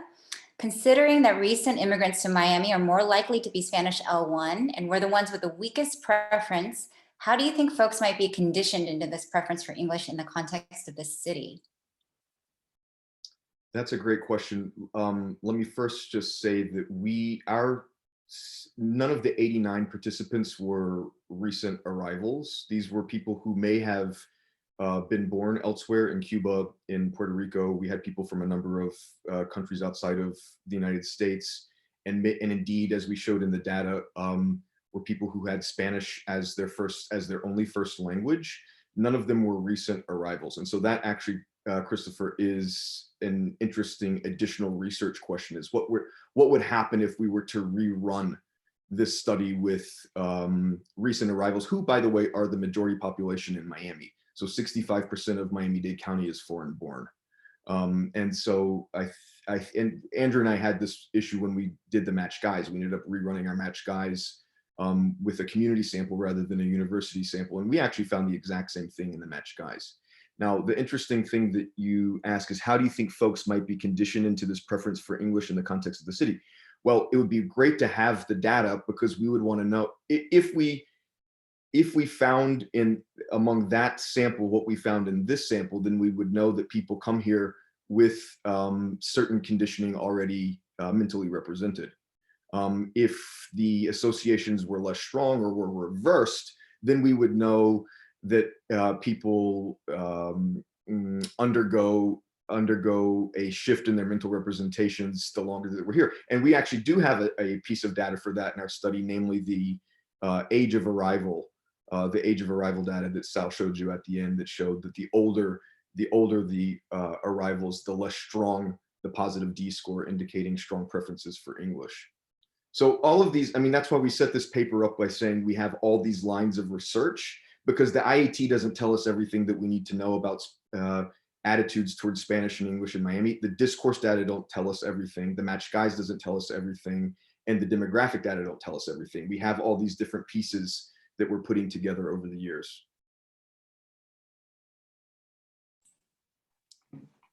Very good. We have time for maybe a very quick question. Have you collected also perceptual data from speakers about language attitudes around it? Yeah. Lila Lopez and I have a paper that should be coming out in Journal of Sociolinguistics on people's talk about talk. Yeah, these types of people talking about Spanish. Meta-linguistic commentary on Spanish. Wonderful. I look forward to that paper. Thank you. Okay, excellent. Excellent. Presenters, thank you so much. All right, and now we're going to turn to our last presentation of this session. Hello, everyone. Can you all see the slides and hear me okay? Yes? Yeah, we can hear you great. Great. So this is Sunwoo Jeong from Seoul National University, and her paper is entitled Identity Construction Through Gender Terms of Address in Korean. All right, thank you. Let's get started right away. So the big question we're interested in is this: how do we call each other, and what does that say about our identities and the relationships we form in a society? So often we use what's called terms of addresses to call or refer to someone else. So these include terms such as dude, sis, honey, your honor, madam X, etc. And terms of addresses are particularly interesting from a sociolinguistic perspective because they reveal not just speaker-hearer relationships, but also the evolution of the broader social structures that prescribe the roles we take on and relationships we enter into in a given community. The specific terms of address that we're interested in here are what's called familial gendered terms of addresses in Korean. So I'll refer to them from now on as GTAs and focus on 4 of them: 언니, 오빠, 누나, and 형. So etymologically, these GTAs functioned as kinship terms and were used to address one's older siblings, but now they can be used to address or refer to basically any older person that you feel close to, like an older friend or an older romantic partner. They can be used in isolation, or they can be used combined with the first name of the person. And what's particularly interesting about the Korean GTA system is that it's quite intricately subdivided depending on both speaker and hearer genders, and that these gender term correspondences function as strong prescriptive norms. Specifically, when the hearer and speaker are both female, we're expected to use 언니. When the speaker is female and the hearer male, we use 오빠. When the speaker is male and hearer female, we use 누나. And when both are male, we use 형. Part of the reason why we think GTAs are so common and ubiquitous in Korea is because the space of alternatives is pretty narrow. So if you don't opt for these GTAs, then you're stuck with other honorific titles like C, which is analogous to Mr. or Miss in English, or 선배, but those sound too formal and a bit distant. But calling someone older by just their first name, even when you're close to them, and even when that person is just a few years older than you, is still considered by many Koreans to be pretty rude. So GTAs often end up being the most common default choice for calling someone that's slightly older than you and that you feel close to. But just FYI, an analogous intricate system doesn't exist for addressing younger siblings or friends. So in those scenarios, you're fine with just calling them by their first names, as in English. So the main question we had regarding GTAs was as follows: what meanings, broadly construed, including denotational, referential, interactional, social, or what have you, do they contribute? So to this, some might think, well, the answer to that is pretty straightforward and maybe not that interesting. All 4 of them convey certain relational meanings, say the social distance between the speaker and the hearer is below a certain threshold. That's to say the 2 are close, and that the speaker, the hearer is older than the speaker by a certain margin. And each GTA encodes 4 different interlocutor gender possibilities, assuming binary gender, which is problematic, but more on that later, and a dyadic interaction. However, our intuition suggested that the picture is actually a lot more complicated and interesting. So to give a brief overview, we noted that each GTA may be associated with a wider range of complex additional meanings that are unique and reflect dominant gender ideologies of Korea, including traditional gender roles and gender relations. Furthermore, we observed that people may sometimes use GTAs in non-prescriptive, so-called mismatching ways. So to elaborate on the first point first, there appears to be certain semantic asymmetries between the four GTAs other than mere interlocutor gender differences. So for instance, GTAs like Jeong and Nuna that prescriptively index male speakers can combine with an additional honorific marker 님, as in Jeong님 or Nunim, enabling the speaker to convey both affinity and deference.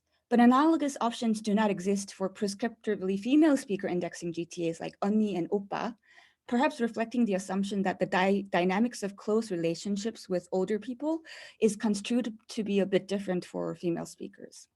Notably, the director Bong Joon-ho thanked Quentin Tarantino in his 2020 Oscar acceptance speech by addressing him as Quentin 형님.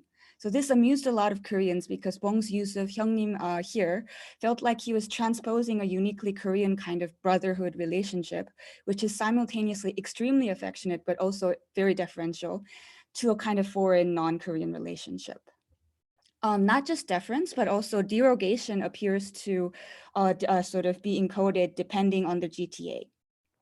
Not so now, but at least sometime in the past, the GTA 언니, we call this as a female to female address term, was used as a lingo for referring to sexual workers. So the semantic derogation of initially neutral female terms of addresses is a widely documented phenomenon, but in any case, it shows that 언니 can be associated with an additional layer of meaning, namely that of derogation, which is absent in, say, other GTAs like 누나 or Jeong. In a somewhat different vein, recently in the K-pop fandom, the GTA oppa has obtained a kind of derogatory layer of meaning. This is reflected in a slew of what I'll call your oppar memes. I'll read an example here. Referring to a female star, this person writes, "She's hotter than the oppars out there, but please don't call her your oppar, it's a downgrade." So basically, the meme in general provides a way of poking fun at hyper-enthusiastic fangirls who follow male K-pop stars. And initially, it originated from the female star K-pop fandoms, which are more marginalized than male star ones, but now it's more generally used in sort of fan wars. And the addition of R here is deliberate and is likely a way of deriding sort of uninitiated young American fangirls. Now I'll elaborate further on the second point regarding mismatching uses of GTAs. First, the age mismatching use. Contra the prescriptive norm, certain GTAs can be used to address someone younger than you.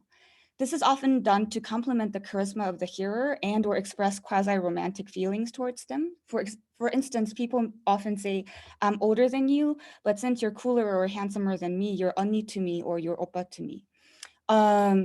I'll skip the example here in the interest of time. You can ask later if you're interested. But I'll just note that it's suggestive that such age mismatching uses of GTAs are restricted to female speaker and female speaker indexing GTAs. So we haven't come across male speakers using 누나 or Jeong to address younger hearers to express an analogous kind of attitude or affection. In addition, GTAs are sometimes used in gender mismatching scenarios as well. So these uses appear to be more common for same gender relation GTAs like 언니 or Jeong. For example, Jeong, prescriptively a male-to-male term, is sometimes used by female speakers to address either male or female hearers. Similarly, 언니 is sometimes used by male speakers, often to address female hearers. So based on these emerging intuitions, we identified the following research questions regarding GTAs. First, what are the indexical fields in the sense of Eckert associated with the four GTAs? Second, what are some salient asymmetries and meanings between the four GTAs? Third, what types of meanings do mismatching uses of GTAs bring about, and when and why do they occur? Here, I would like to mention that moving forward, we'll focus primarily on gender mismatch uses, but not age mismatch uses of GTAs in the interest of scope.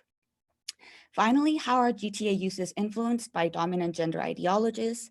And if at all possible, how can they in turn influence or counteract perhaps such ideologies? To address these questions, we conducted an experiment, which we now turn to. So in our experiment,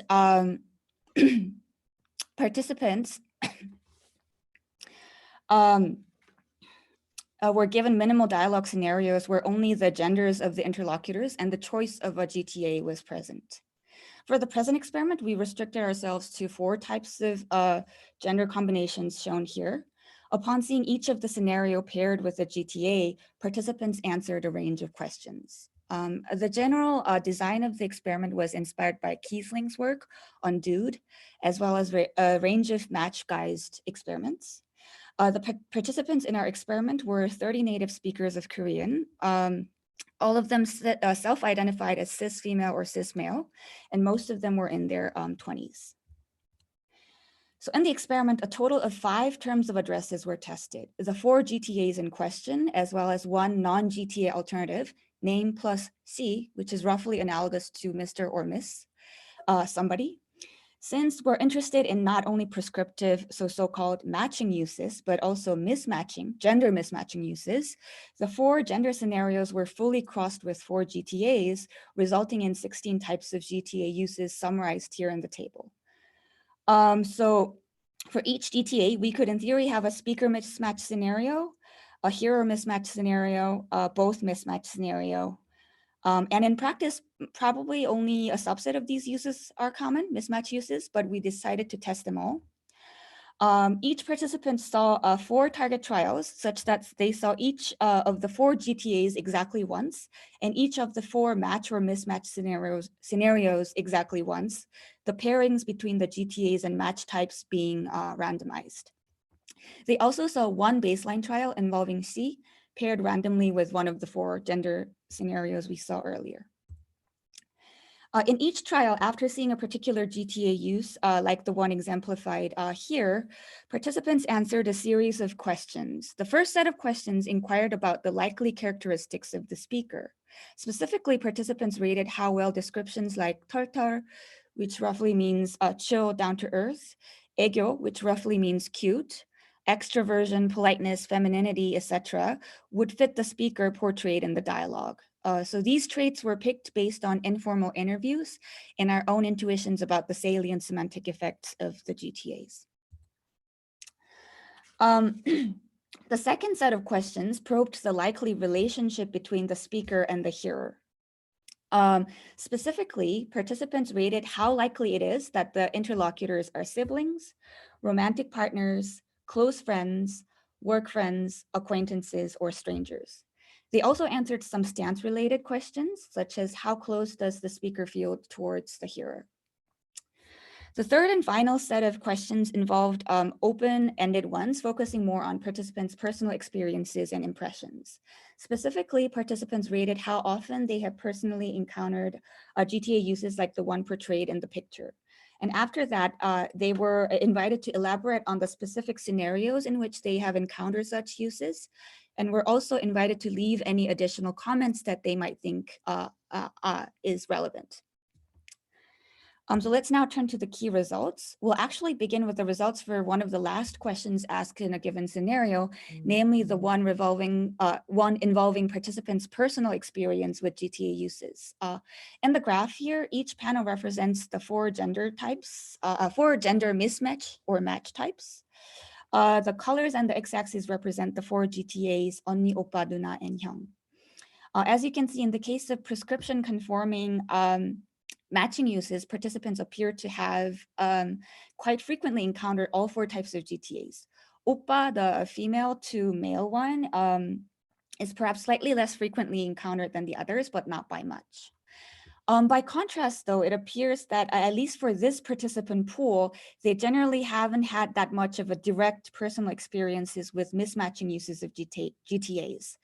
This is a potential limitation of the study, especially if we're interested in more deeply investigating the mismatching uses, and we'll return to this issue in the conclusion. Somewhat offsetting the problem, however, many participants also commented that although they haven't personally used or encountered them, they're aware that such mismatching uses exist. In addition, among the mismatching uses, Jeong, the prescriptively male-to-male addressing one, appears, so that's the pink bars, appears to be relatively more frequently encountered than the other mismatching terms, uses of the terms. Let's now turn to the results which confirm our initial intuitions about the core functions shared by all 4 GTAs. In answer to the question of how close does the speaker feel towards the hearer, participants attributed significantly higher ratings, closeness ratings, to all 4 GTAs than the baseline alternative, C, Mr. or Mrs. somebody, indicated in gray. So this gray is C. Relatedly, C obtained significantly higher likely to be an acquaintance or stranger ratings than the 4 GTAs. All of these corroborate that the 4 GTAs encode some kind of close relationship between the speaker and the hearer, as opposed to C. We now turn to the results which capture differences in meaning between the 4 GTAs. Let's start with the relational dimension. Each of the 4 panels here represent likelihood ratings for the interlocutors being in a actual sibling relationship, a romantic partner relationship, a close friend relationship, and an acquaintance relationship. So as you can see, oppa, the blue bar, the prescriptively female to male addressing term, obtains the highest romantic partner rating, whereas the hyung, the pink bar, the prescriptively male to male addressing term, obtains the highest close, non-romantic friend rating. All of the 4 GTAs can still frequently signal actual sibling relationships, though to a somewhat less extent for oppa. What's interesting here is that the semantic association between romantic relationship and the term oppa, and likewise the association between non-romantic friend relationship and the term hyung, hold somewhat irrespective of the actual genders of the interlocutors. That's to say, somewhat regardless of gender match or mismatch types. Specifically, if we break down the results, oops, sorry, did it become kind of small? Let me enter full screen again. Oh, here it is. Specifically, if we break down the results for romantic partner ratings and close friend ratings, further depending on speaker and hearer genders, we obtain these graphs. The horizontal axes of the panels represent speaker gender, the vertical axes hearer gender. So in the case of romantic partner ratings, the lower left panel represent female to male interaction, and it's perhaps expected that the oppa term obtains the highest partner likelihood rating. But that is also the case in the case of female to female relations and also male to male relation. Kind of a parallel kind of generality emerges for the hyung case with the close friend rating. Here again, it's probably expected that the pink hyung obtains a really high rating in the male-to-male non-mismatch scenario in the male-to-male interaction. But also the hyung rating obtains high non-romantic friend rating in male-to-female interaction when the hearer is female, and when the female-to-male interaction, and so, to a certain extent, female-to-female interaction. These suggest that maybe oppa more generally can come to signal romantic relationships, and hyung more generally non-romantic platonic friend relationships. Let's now turn to the results on speaker characteristics. Here we really see complex interactions between GTA type and interlocutor genders, in other words, or alternatively mismatch type. In the interest of time, we'll focus just on 2 traits. If you're interested in seeing more results, I can show them during the Q&A. First, the Tulta rating, where Tulta refers to a kind of chill, down-to-earth, non-prissy quality. Generally, hyung, the pink male-to-male addressing term, tends to signal a high Tulta rating, but this tendency is further amplified in the case of female speakers. That's to say when female speakers choose to use the mismatching hyung in female-to-male or female-to-female scenarios. Now turning to the aegyo rating, where aegyo refers to a kind of infantile feminized cuteness. Generally, 언니 and oppa, both of which prescriptively index female speakers, tend to signal high aegyo ratings, but not in the case of male to female scenarios. So the general idea here is that there's a significant interaction between GTA type and interlocutor gender type or gender match type. Some free response comments before we proceed to the conclusion. I'll skip this part in the interest of time.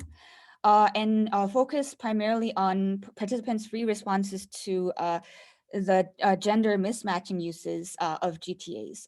Regarding 언니, the female term, a few male participants remarked that they've encountered the term frequently in certain gay communities, addressing males addressing males, or when certain males are addressing female customers in clothing or cosmetic stores. Regarding hyung, a few participants remark that female speakers may use hyung because oppa is cringe-inducing. Some also note that female social activists of a certain generation, which includes me, frequently use it, although they themselves who are younger no longer use it. The cringe-inducing property of oppa has been discussed in media as well. In an interview, a female K-pop star remarks that she calls her male colleagues Jeong because she finds oppa kind of toe curling. To summarize the experimental results and address some of the questions we started out with, the results confirm that all 4 GTAs signal close relationship with the hearer and thus differ from alternative terms of addresses like she. At the same time, they also demonstrate that the 4 GTAs differ in their meaning in various ways. Certain meanings are more intrinsically linked to a particular GTA, like the association between romantic relationships and oppa. Whereas others may be selectively activated depending on the use of a particular GTA in a particular gender pairing. Finally, mismatching GTAs may be used either to avoid the indexical baggage of matching GTAs, like the romantic cringy connotations of oppa, and or to access the positive extended meanings of mismatching GTAs, like the use of Jeong by female speakers to convey a chill attitude. Although I'm out of time, I'll just take 1 minute to briefly engage with the 4th question regarding the ideological underpinnings of GTAs. We think it's no coincidence that oppa, for instance, tends to signal romantic relationships and Jeong, close non-romantic relationships. Although in reality, various relationships may exist between genders of all kinds, ones that are valued, emphasized, or saliently portrayed tend to be skewed ideologically and constrained by gender. Ideologically. Heterosexual romantic relationships are prioritized for female speakers, hence the Bechdel test, and maybe bromance or platonic relationship, friendship, male-to-male friendship for females, male speakers. So in this sense, gender ideologies likely constrain the envelope of the emerging indexical fields associated with GTAs. At the same time, we think that there's also some room for introducing and negotiating new meaning potentials of GTAs. And the sort of like all of this happen, the key battleground being specific utterances grounded in interactions. To give just one example, we notice a trend in which female speakers these days are more likely to use unni to signal positive empowered traits and solidarity, whereas in the past they were more likely to use Jeong to convey such attitudes even in female-to-female interactions. So we think the accumulation of unni uses in specific positive contexts help the term acquire the emerging dimension of meaning, and maybe in turn may even help shift ideas about female roles and female-to-female relationships. I've outlined some future directions, most notably investigating sort of attitudes on GTAs from the focusing on the LGBTQI communities. But since I'm pretty out of time, I'll stop here for now and open up the floor for questions. We would like to thank Rodriguez for advice and participants of the experiment for time and efforts. And thank you for listening. Thank you so much, Sunwoo, for this fascinating talk. We have about 8 minutes for questions. So I'm going to open it up to the attendees. You can either raise your hand and then I'll ask you to unmute, or you can submit your question through the chat box, the Q&A button. They're both down at the bottom of the screen. And we're going to go first to Dominique and Canning. Okay. Hello. Hello. Sorry. Oh, I just said hello. You said hello. So this is really interesting. I've been trying to learn Korean for almost a year now, and that was like one of my first questions was how do these terms of address work with gender identity and gender ideology?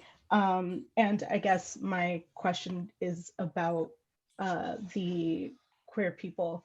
If you have any information about, like, particularly what do you know anything about what like non-binary speakers are doing if they have so that's a really interesting question, because indeed, how would they navigate a language system which prescriptively enforces binary gender? And we have some preliminary informal interview results, and what was really interesting was I think it would depend on a person. But this particular person who self-identified as non-binary said that when a female person addresses me, I would like them to call me oppa or Jeong, meaning like the these are terms that index hearer is male. And when a male person addresses me, I would like them to use Nuna or Ani, which indexes that the hearer is female.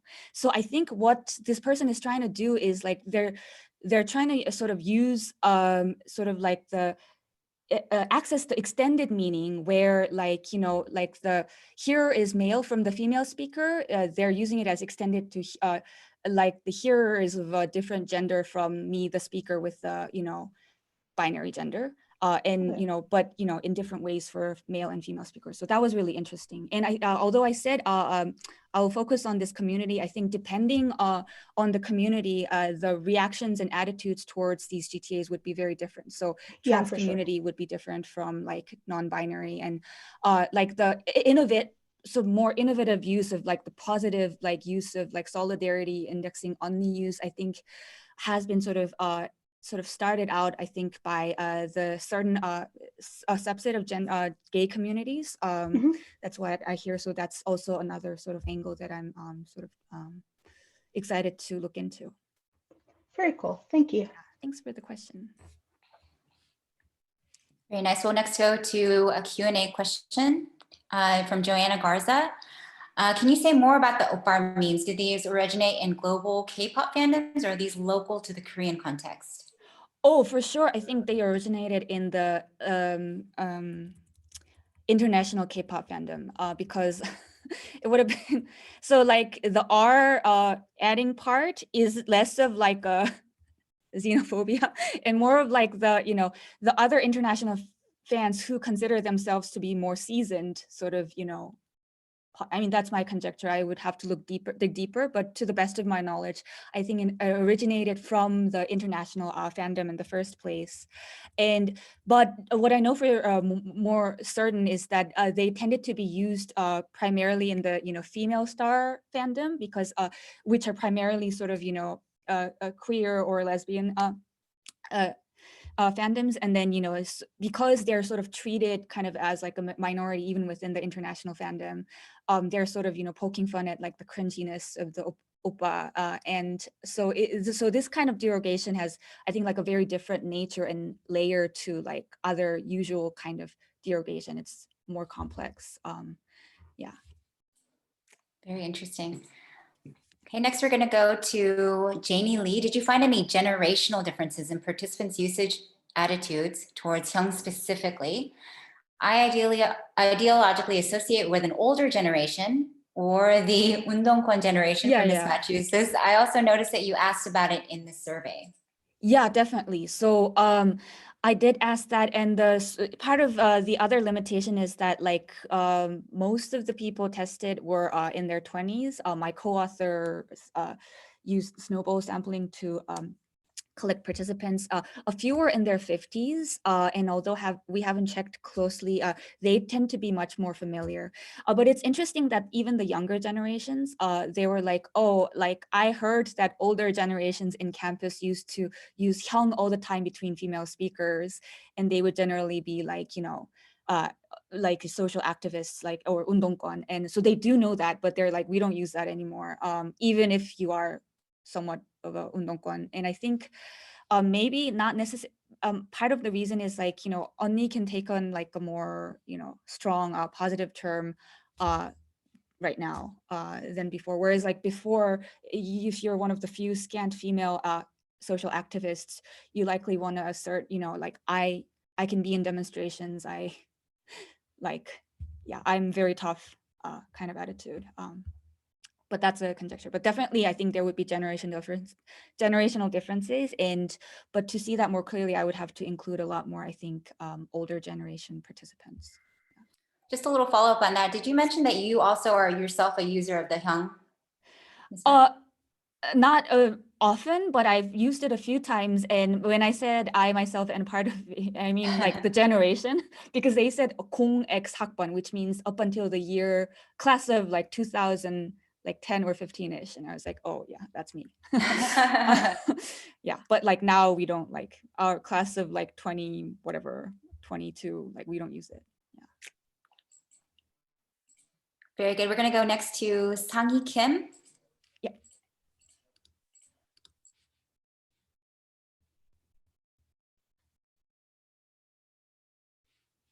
Can you hear me? Yes.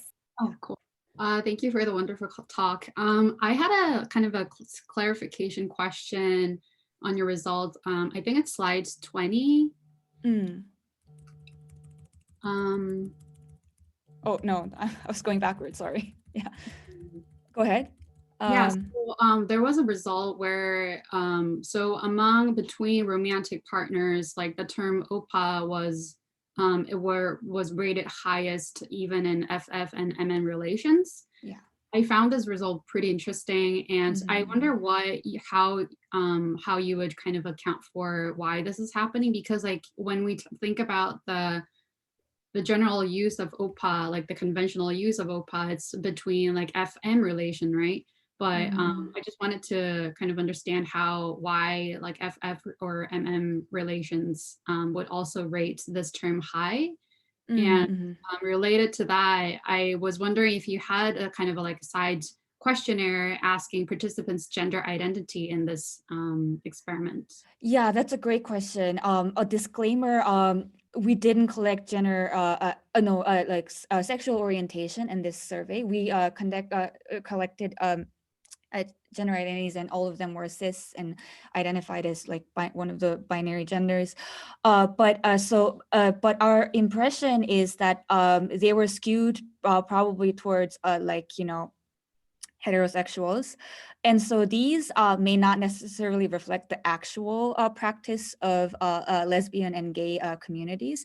These are sort of people's impressions, like, or something they might have overheard, or, their conjecture about like, oh, I think, in these female to female or male to male relationship, oppa is still more likely to be used. And so I think the conservative conclusion we can draw here is that at least for dominantly sort of heterosexual people, they identify oppa as sort of like a more extended cover term for just referring to any kind of like sort of romantic relationships. And to loop into the question that I see from the chat about like cringiness of oppa coming from, the nagging girlfriend portrayed in K-dramas, like all of the romantic relationships, dominant ones are portrayed in dramas are between older male and most, less so, hopefully in the future, but like most in K-dramas are like older male and younger female relationships. So I think that sort of, maybe caused this extended like layer of like this just in general, even in different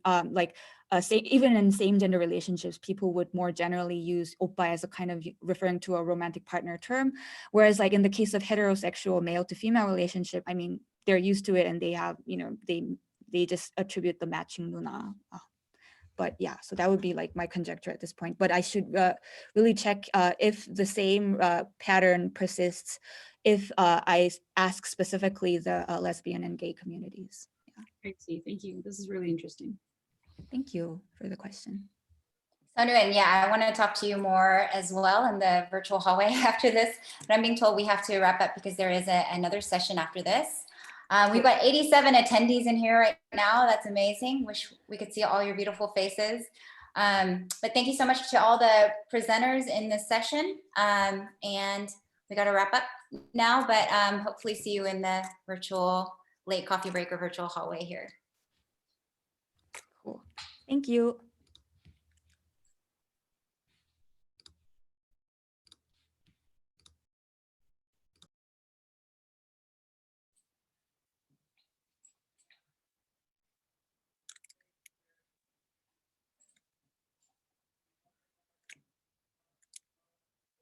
And Travis, are we still? Oh, there we go.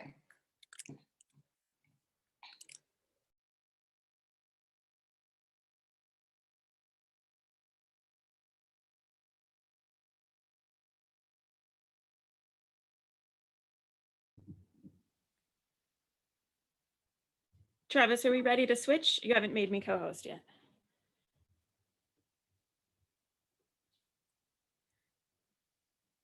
Okay, well, I'm going to be in charge and say we're starting. Welcome to the session on language acquisition 1, the role of semantics. We've got 3 talks in this session. And the first one is from Maxime Tulling and her co-author, whose name I don't know how to pronounce. So I'll let you introduce yourself when you start, and they're going to talk about child comprehension of counterfactual wishes and conditionals. Yes, thank you so much. So this is Jeong of Elise Corneille. And thank you for being here and listening. So let me just jump straight in it, basically. Let me introduce you to one of my friends, which is the Milkshake Man. And the Milkshake Man sells milkshakes in different flavors. And in order to buy a milkshake from Milkshake Man, you have to pay with a currency that matches the flavor that you're buying. So if you want to buy a banana milkshake, you pay with a banana coin. Now let's imagine two customers come in. Let's call them kippies, just for convenience. And the first one has a strawberry coin and the second one has a banana coin, okay? Now, if I tell you, if that kippie had a banana coin, he would buy a banana milkshake. Who am I talking about? If anyone wants a quick answer, please let me know. But what I hope is that you will settle for this one. Because this is the adult-like reading of an utterance like the one that we're seeing. And the reason we know that we are referring to the kippie with the strawberry coin in this case is because we have knowledge about the grammar of English. And this construction that we're seeing is called a counterfactual conditional. So a counterfactual construction postulates a possible alternative, like for example, a kippie having a banana coin, while at the same time asserting that this is not the case in the actual world, okay?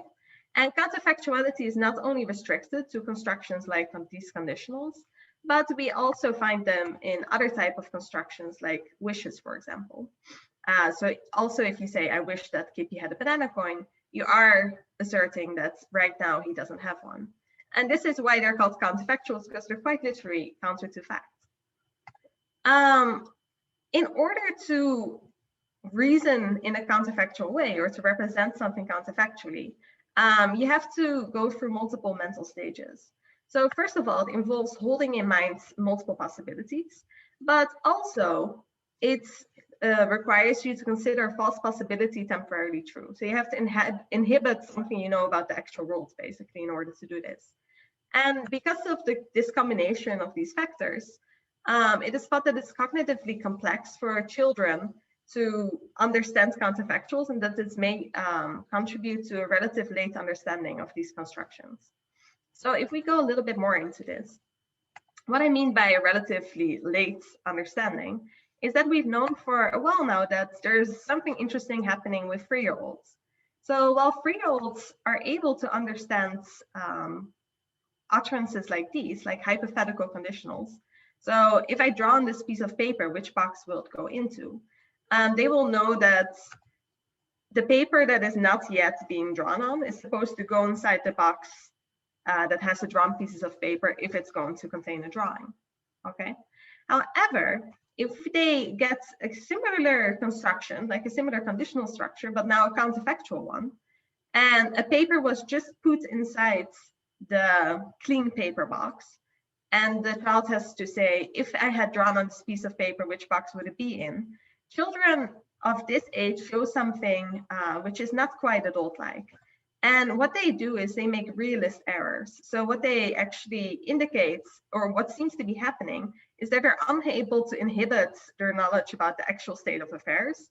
And they refer to the scenario as if it is real, basically. This is also compatible with what they do in spontaneous productions. So children are found to sometimes answer or respond to counterfactual prompts, like, what if you were a bird? As if it was a question about the real world. Like, I'm not a bird, just the people. However, when they grow up a little bit, around somewhere around age 4, or while they're age 4, they're thought to go through a cognitive leap, basically. Because now they are able to understand these counterfactual conditionals in a way in which it corresponds to the non-actual scenario. Okay, so now they would correctly go for the drawn box one.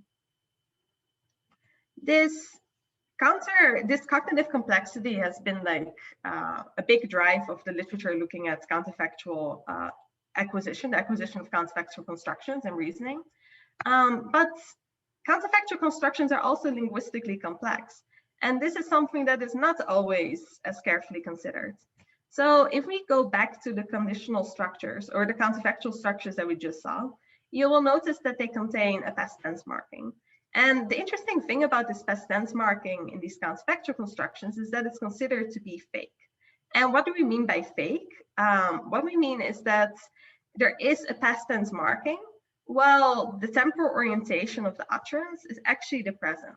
So if you say, I wish that Kippy had a banana coin, you're talking about the present. And we see this because we can add temporal adverbs like right now that normally outside these constructions can co-occur with a past tense morpheme, okay? So this fact, like this mismatch between tense and temporal orientation in counterfactuals is widespread around languages of the world, like not all languages, but in a remarkable amount of different language families, we see this. And this has led people to believe that the past tense morpheme actually plays an active role in expressing counterfactuality in these constructions. This is implemented in different ways, like in a semantic theory that I won't really get into. But what is interesting for the fact of our talk today is that this mismatch is basically contributing to a form to meaning mapping challenge, okay? You have to learn that something that's normally or usually represents a past temporal orientation in these particular constructions expresses counterfactuality instead. And this is not an obvious discovery because it requires multiple steps. First of all, it requires the mapping of multiple abstract meanings to the same morpheme. Then it's also the case that the counterfactual meaning is a less frequent and more restricted variant. So you also have to figure out the exact environments in which this past tense morpheme indicates counterfactuality, okay? So we take this form to meaning mapping challenge as the starting point of our investigating of the development of children's comprehension of these constructions. And more specifically, we ask two questions. The first one is, are linguistically less complex counterfactuals, which we argue to be wishes, and we'll get into that in a second, are they understood before more complex ones?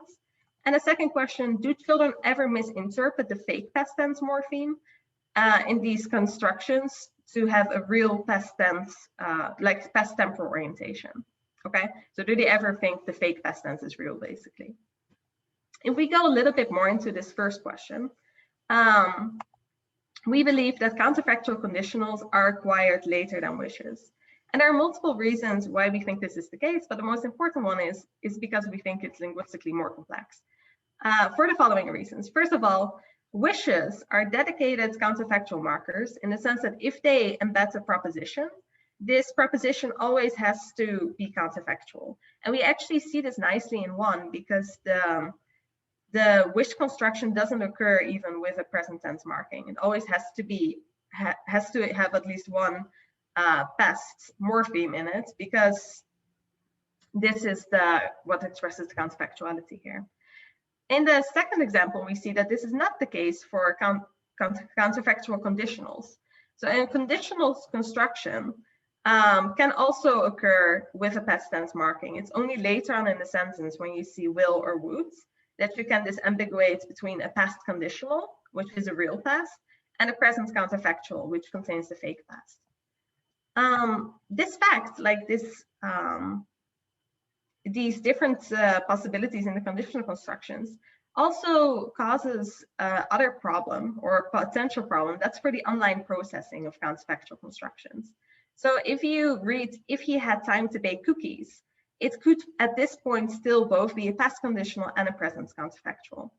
However, as we know from garden path or kindergarten path literature, people often commit to a certain construction before they finish the entire sentence. And children often have more problem revising this one. So if a child encounters if he had time to bake cookies and commits to a past conditional reading, he might not be able to revise it into a present counterfactual once it hits would. And last of all, wishes generally lack the causal dependency between clauses that is of course present in conditionals. For the second question, do children ever misinterpret the fake past morpheme as being past temporal orientation? We think that they do. And this is not completely out of the blue that we think it, but it's compatible with findings observing that 2- and 3-year-olds deny or provide realist responses to counterfactual utterances.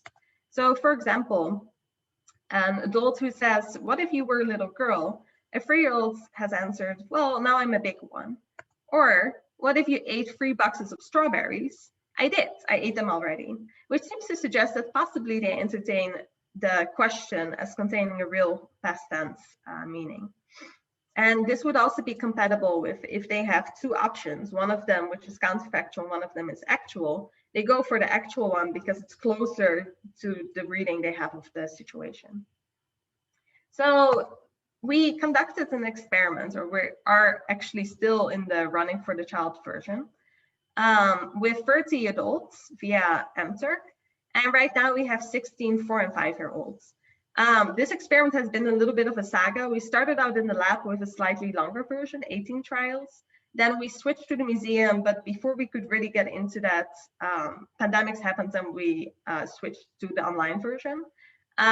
So that's just some context. I'm going to group all the data together, but I want you to know that there are actually 2 versions, and this becomes relevant a little bit later on. So I'll get into that more deeply.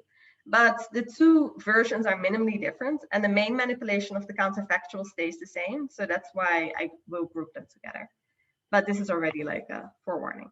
So at the core of our design, we want to investigate this fake past tense, the possibility that children maybe interpret a sentence like, "If that Kippy had a banana milkshake, he would give me a banana coin," as being a past tense utterance, okay?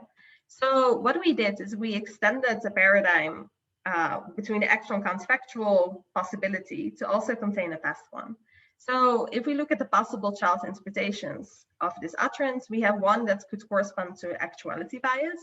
So he would interpret the utterance as if it's about the right now.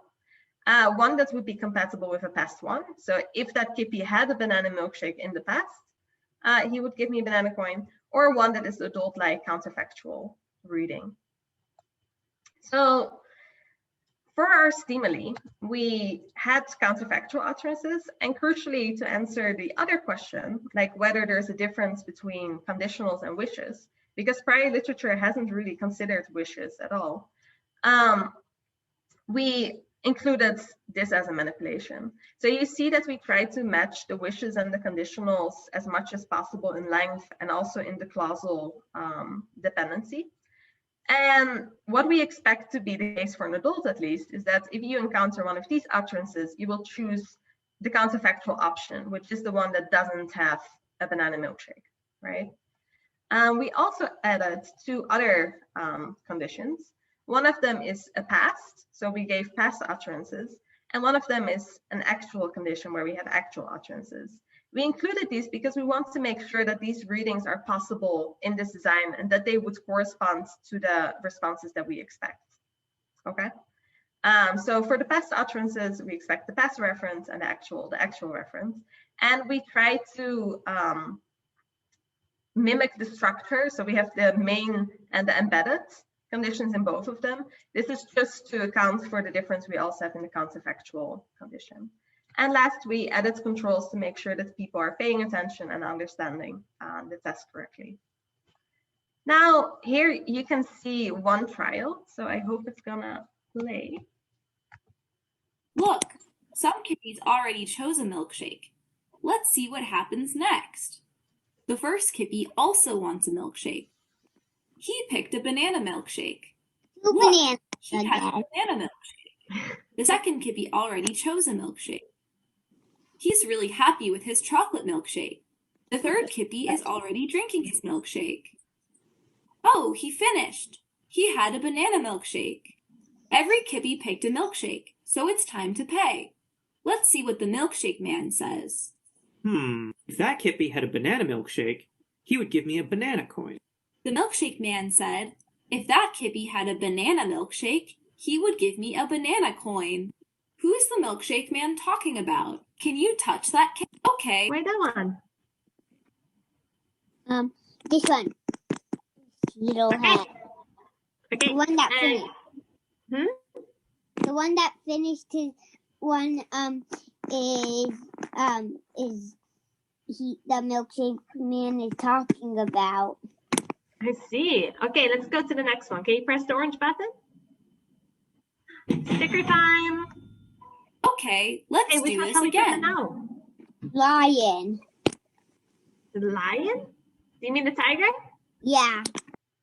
Okay, so what you saw here is actually from the online version. What we do is we give our participants remote access of our screen. So the experimenter presents the experiment over Zoom, and the child actually does the experiment on the tablet, touching the right reference. We ask them every now and then, like not for each trial, like why they make a certain decision. And in between trials, we let them press a sticker. Look, some kitties already chose a milkshake. Oh, this is not what we, okay. So if we look at the results for the adult experiments, adults behave adult-like, which is good. So for the actual utterances, they choose the actual one, for the past one, the past, and the counterfactual, the counterfactual. One interesting thing is that they actually show some non-adult-like behavior, which is the behavior we expected for children. And that is that they perform better in wishes than conditionals. And if they make mistakes in conditionals, they actually use past reference. They choose the past reference. For children, if we look at their understanding of counterfactual so far, we see that they improve their ability, well, they improve their accuracy over age. So the 5-year-olds are better than the 4-year-olds. And we see that the adult pattern is mimicked. So sometimes children mistakenly choose a past reference. And it seems as if they think that it really is the past, like the one that finished the one the milkshake is talking about, for example. And sometimes they correctly choose the counterfactual one, like because it's the only one without a banana. For the past utterances and the actual utterances, the pattern is a little bit more complicated. So as we see here, the children are not quite adult-like. And this is where the two different versions come into play. Because here we mix both version 1 and version 2, but the reason we have two versions is exactly because we expect the children to behave adult-like in these conditions, because they should be able to understand present and past utterances. So in the first version, you see that it's really quite split in both conditions. And more interestingly, there was not a child that choose the past for the past and the actual for the actual. They either choose the past for both of them or the actual for both of them. So in order to be a little bit more clear, we made changes that made the difference between the past and the actual condition clear, just as we do these steps of the drinking of the milkshakes and stuff. And here you see in comparison what version 2 is doing, the clearer version. And you see that this is a little bit more adult-like, right? So in the past version, we actually see that they say things like, oh, because the milkshake man said had, and this one is finished. And for the actual version, we see that they still make some mistakes, like because one of the ones that the bananas you can pick, and that's the banana one. But this seems more to suggest that they are focusing more on the coin and that they think both options are okay. But it's a little bit too early to tell from this data, and we hope for more data to really say something about this. So all by all, for the first question, do children understand counterfactual wishes before conditionals? The emerging pattern that we're seeing suggests that yes, they do. The wishes are easier than conditionals for actually both adults and children, which is pretty striking, and will be interesting to see whether it's more of an online processing thing or whether it's really about misunderstanding maybe the past, and whether or whether the construction is just more complex. And for the second question, do children mistake the fake past morpheme counterfactuals as maybe being real? Well, there is some reason to think this might be the case. Like children and even adults sometimes choose the reference compatible with a past tense reading for these counterfactual utterances. Version 2 should make a little bit more clear if this is really because they read it as a past tense reading. But yeah, we need a little bit more data to be really conclusive about this. And for last, as a side note, like this pattern also mirrors what we found for corpus study in spontaneous production of children. So wishes in spontaneous production are uttered before conditionals, like they're used before conditionals, like year, half a year. And also children make present to past errors where they productively say things like, oh, I wish I have a banana coin, which is not grammatical in the adult variant. So thank you so much for listening. And I'm open to all the questions. And thank you for collaborators, voices, labs, and so on. Okay, thanks. It's weird. Should we clap? I guess no one can see anyone, so I'll clap for you. Great job. Thank you. So we'll take questions. You can raise your hand, and I should be able to see it in the panelist panel here, or in the participants panel, or you can enter things in the Q&A or the chat. Okay. So Sophia Malamud has a question. I'm going to allow her to talk. Okay, Sophia, go ahead.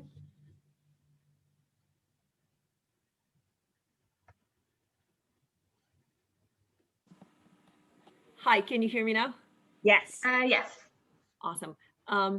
So thank you for a very interesting talk. I know that, well, so the fake past is sometimes argued to be an implicature kind of driving morpheme. And so the counterfactual inference is often considered to be an implicature in semantic accounts. Do you think that might have something to do with the adult sort of errors, or does that kind of parallel the difference in the different children's ages in interpretation of? Yeah. So yeah, there's this discussion in the literature whether it's like implicature and presupposition. And honestly, I have no like eggs in the basket about that. If it the question about whether it's is related to the adult problem or misinterpretation, maybe I wouldn't think so, because for the wishes, as we've seen, they never make these mistakes. Like they don't make these mistakes for wishes. So if it was about the implicature, I think the implicature should be just as available in wishes as in conditionals, right? Possibly. Yeah, so I guess, well, I mean, there is quite a bit of difference interpretively between implicature and presupposition, right? So it should make a difference for the children and for the adults, but specifically for the children. Mm-hmm.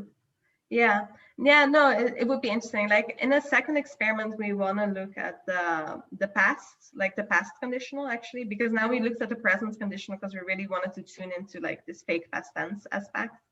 But I mean, there's also a difference between one of the examples. You had an example, if I had drawn. Now that one includes real past reference in addition to the counterfactuality, yes. Right? Because so, but in your stimuli, it seemed like you just had the simpler construction with just the fake past. Yeah, exactly. Yeah, exactly. Because our manipulation, like we really wanted to distinguish the real past versus the fake past. Right. So yeah. But yeah, thank you. Thank you. Okay, I'm going to go to a question in the Q&A. This is from, Daniel Ojerny. You can correct me later. So this is a question, or a hypothetical question. Do you think that the unreal past conditional, so if they had chosen, they would have gotten, is more complex, and children would master this construction later than counterfactuals of the kind which you described, or at about the same time? Yeah, so like I said, I don't have an answer, but I'm definitely into looking at this in the second part of this experiment, basically in the next experiment. What I can tell you is, like, in the corpus work that I've done, if we look at spontaneous productions, children mostly do present counterfactuals, especially in wishes, but also in the conditionals. It seems to be the more used version. But for the, like in the early speech, basically, whether it's going to be harder or easier, it depends on two things. Like it might be harder to undo the past, basically to undo an action that has already been done. Which would maybe make it harder. And also the linguistic construction is harder because it has both like this perfect construction and the double marking and so forth. But if we think about how dedicated the construction is, the double passed one is less prone to being like garden pathy or something. Like if you say, if they, well, I guess maybe if they had chosen, but if it's like if they had or something, like this double had might be a clear marker for counterfactuality. So it could go either way, I think. But my guess would be that maybe it's more complex. Okay, I'm going to go back to the raised hands for the next question. Tom Roper, I am giving you permission to speak. Mute myself. Just a comment. One question I often thought one should investigate is the structures that are a little bit clearer, even though they're rarer. So if you had a sentence like, I had had a milkshake, or if I had had a milkshake, then X. And I have the suspicion that that articulates the counterfactuality a little better. So that's kind of a suggestion, but I'd like to know what you think about it. Yeah, so like I said, I am interested in looking at that. And I do think that possibly it might be a clear cue. Like it's this play basically between, yes, it's doing something extra, but it's basically whether you're looking at it as like acquiring, as in like having to map from your inputs. I think it's easier to learn the mapping maybe in this way, because it's a clear cue. Like if you say, if I had, that something seems to be going on, because normally we don't really say this like had in the real non-counterfactual sense. So I think from this perspective, it might be easier. So it should be tried. I have some ideas on how to do it if you're interested. But I would go after that, even though it's rare.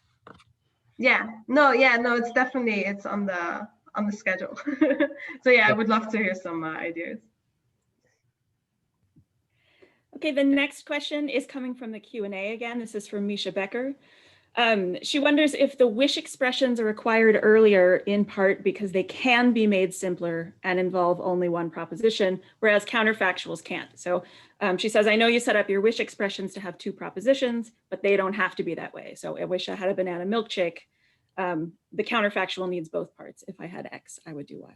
Yeah, no, I definitely agree with that intuition. So if you look at the, like I said, if you look at production data, like spontaneous productions, children use wishes earlier.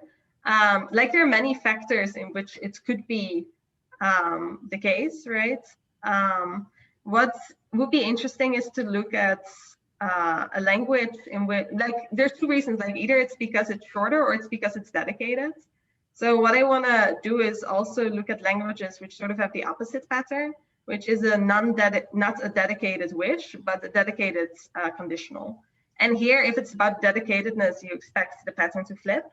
But if it's not, if it's really about the shortness of wishing or like the less complexity because it's not like causally related, you expect it to stay the same, the pattern of the order of acquisition. So yeah, good question. All right, and I think at this point we need to change presenters. If you're still waiting to ask a question, I'm going to suggest that you send it to them in the chat. Thank you. Thanks again. That was great. Okay, so our next presenters are Tyler Knowlton and Jeffrey Litz from the University of Maryland. And their presentation is entitled Bootstrapping Universal Quantifiers, the Role of Genericity. Okay, thanks, Anne, and hi, everybody else. Thanks for coming. So in this talk, I'm gonna try and give a proposal for how kids might learn the semantic difference between the universal quantifiers each and every, and it'll be based on a particular difference in how parents use those words in child-directed speech. And if you're thinking, well, why would you care about each and every? Well, let me say, we think these words are interesting because they're really similar, and they can often be used to label the same sort of situations in the world. But even so, they have some semantic differences, some subtle differences, and we have some evidence that, maybe learners are sensitive to those differences pretty early on. And so in our view, there's this interesting acquisition question that comes out of that, which is like, what evidence do learners use to infer these meanings? And so first I'll talk about three related differences between each and every that suggest there is this semantic difference between the two that kids need to acquire. And then we'll think about, what data in principle learners might have access to, so what's in their input. And then I'll circle back to this question of what the targets of learning are. And we'll sketch a proposal for how learners can use these cues that are in the input to infer the meanings. So first up, just what are the differences between each and every? Well, they are really similar, right? So for one thing, they're both universal quantifiers. So if you say each student sleepy or every student sleepy, those kind of conjure up the same thought, really. But one thing that's gotten a lot of attention, another similarity is they're both said to be distributive universals. So they're both not great with collective predicates like these here. Each student gathered, every student gathered. Those kind of things are said to be bad, at least compared to the same sentences with all. But there are some subtle differences. One of them is in their ability to give rise to pair list readings or pair list responses. So if you asked me, which book did you give to each student? Well, then I could say, well, I gave that one aspects, and I gave that one syntactic structures, and I gave that one SPE. But if you'd said, which book did you give to every student? I'd really be inclined to just kind of answer with like a single book and not give that student by student answer. And you can get the same sort of pattern if you're scoping out of a weather island. So if you say something like determine whether each student has a copy of aspects, then you might say, well, student 1 does, but student 2 doesn't, neither does student 3. Though if you had determined whether every student has a copy of aspects, you'd really want to just kind of consider the whole group and say, no, only one of them does. And so that's the first asymmetry, is that each allows for these sort of pair list responses. Every generally doesn't seem to. The second difference between them that's going to be important here is their compatibility with generic interpretations, or at least with a particular subtype of generic. So I'm thinking of cases like this one. After a lifetime of investigation, Susie came to a striking discovery. Every language has over 20 color words. That's naturally read as being this kind of cross-linguistic claim. And it's a generic statement in the sense that it kind of goes beyond the local domain. Like she worked on this bunch of languages, but she's generalizing beyond those. If you use each there, after a lifetime of investigation, Susie came to a striking discovery. Each language has over 20 color words. Well, then it sounds more like you're just talking about the particular languages that she studied. And so it doesn't have that same interpretation where you're going beyond that local domain. Relatedly, I think every you can see here is sometimes bad when you are intended to express a statement that's just supposed to be about that local domain. So, well, it's great to say, Susie just discovered 4 new languages, and interestingly, each language has over 20 color words. If you say she just discovered 4 new languages and every language has over 20 color words, you get this feeling like you've generalized way too far. And then related to that, you can use every to state generalizations like gravity acts on every object, or every species of spider has 8 legs. These kinds of statements are law-like or non-accidental in the sense that they suggest some sort of deeper explanation for the fact. Now, if you try to do those same sort of, get to that same sort of thing with each, you end up with something like gravity acts on each object, which makes it sound like it just happens to be true. Makes it sound like it's a contingent fact, and maybe it could have been that gravity only acts on half the objects or something. So each really isn't good for expressing those kind of non-accidental generalizations. And that's the second asymmetry. Every can be used to express this kind of generic thought. Each is not so good. And then last, we have this sort of more psycholinguistic fact maybe, which is that each and every differ in terms of how likely they are to trigger representation of groups. And so in one experiment here, we showed 3 to 7-year-old kids a picture like this on an iPad where there's just different shapes. And we asked them whether each or every circle was blue. And then after they answered, the screen went blank, and they just had to remember where the middle of the circles was. And we measured how far from the true center their guesses were, so how far from the actual middle they were. And what you see is they show more error if they got the each sentence, whereas they have a better guess about where the middle was if they got the every sentence. And so from this and other work, the takeaway has been that adults and kids have this better memory for group properties when you give them this every sentence compared to each. And our idea about that is these sentences really get them to treat the domain somewhat differently. So the each sentence gets them to really focus on the individual circles as individuals, whereas that every sentence gets them to like actually encode the group. And so then they remember those group properties. So that's the third asymmetry. So 3 differences. Pair list responses seem like they're acceptable given each, but not every, generic interpretations possible given every, but not each. And then this group representation seems like it can be triggered by sentences with every, but not each. And those differences suggest learners need to acquire two terms that have a subtle semantic difference. And like I said, we'll come back to thinking about how to characterize, what the target of learning is, what that difference is. But first, I just want to think more about what data might be available to learners. So like which one of those differences, if any, is going to show up in their input. And learners don't necessarily have access to the same sort of information that theorists do. So for one thing, I think we can rule out the idea of pair list data being available in the input. So we looked into Childis, at least in the North American English portion, for utterances where you'd get WH questions and each co-occurring, because those seem like, that'd be a good place to try and get a pair list question and response. But we only find 11 cases in child-directed speech where you get each with a WH question, and only one of them seemed like it was a question for which you could plausibly give that kind of a response. So here it was the dad saying, what do you think each animal is about to do? And you could imagine that being a request to give like an animal by animal answer. But the kid doesn't offer one here. They just say, clean up that mess. And then when that happens, it's not like the dad goes back and reminds them of this other interpretation, right? So I think that kind of data is unlikely to be available. I think we could also rule out the idea that in the input, there's going to be details about whether the parents are representing the domain as a group or as individuals.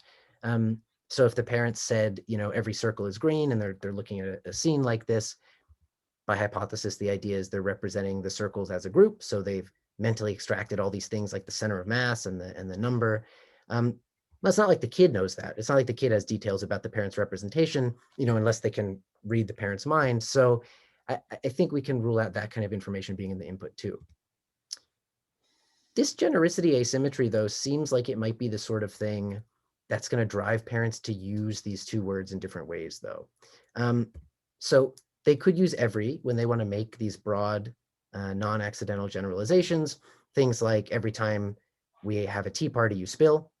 That's the kind of thing that's, first of all, going beyond just the local current event that's happening. And second, it's kind of getting at some deeper generalization, like you're messy. On the other hand, they might use each for talking about accidental facts about a local domain. So things like, we gave each of your teddy bears some tea. That might be the sort of thing that kids could pick up on, or at least maybe they could pick up on some of the lower level consequences of that difference. And so what sort of lower level consequences do I have in mind? Well, for one thing, we might expect to see a difference in terms of what gets quantified over. So each is going to get used to talk about things like teddy bears and teacups, probably, individuals that might even be physically present. And you could imagine every being used to quantify over individuals too. But if it does allow for these kind of non-accidental generalizations, then we sort of want to think about, like, what are parents going to want to make generalizations about? It could be things like every raven is black, but it also might be events and situations like every time you put shoes on, you say they don't fit, or every time we have a tea party, you spill. So we might expect a difference there. We might also expect to find differences with respect to tense. So past tense is known to be unfriendly to generic interpretations. And so if every is often used in that way, then we should probably see that it's less likely to be used in a clause in past tense. And then last, we might expect to find a difference in terms of whether that quantifier is appearing as an argument of a verb or as an adjunct. So if parents are using each to quantify over individuals that are kind of in that local domain and they're not going beyond that, they're probably going to be looking at some stuff in front of them and predicating something of that stuff. There's, each toy needs to be put away, each piece of food needs to be eaten. If parents are using every, though, to make broader generalizations, we might expect that to be used more often to set the whole topic of discourse, like every time we have broccoli, you leave leftovers. And so if these sort of distributional footprints are there, and if kids can detect them, then they might have a clue about what their parents' intended message was.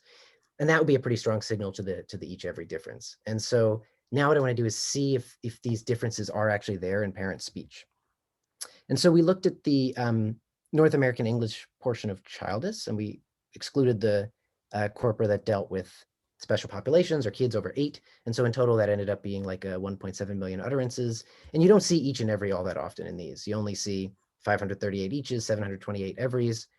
For comparison, all is way more frequent. We can try to estimate how many times kids might hear these words a year. So probably each no more than 800 times, probably every maybe up to 1,000, just to give you an idea of how many chances to learn kids might have. And so the first thing we went in and looked at was what's being quantified over. And remember, we said for each, parents are probably going to be talking about things in the local domain. And so it would make a lot of sense if they're quantifying over individuals.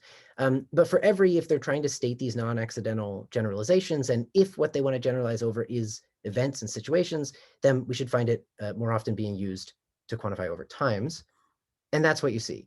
So most of the each utterances in there are quantifying over individuals. They're things like this example, each child was asked to bring in a different kind of bread.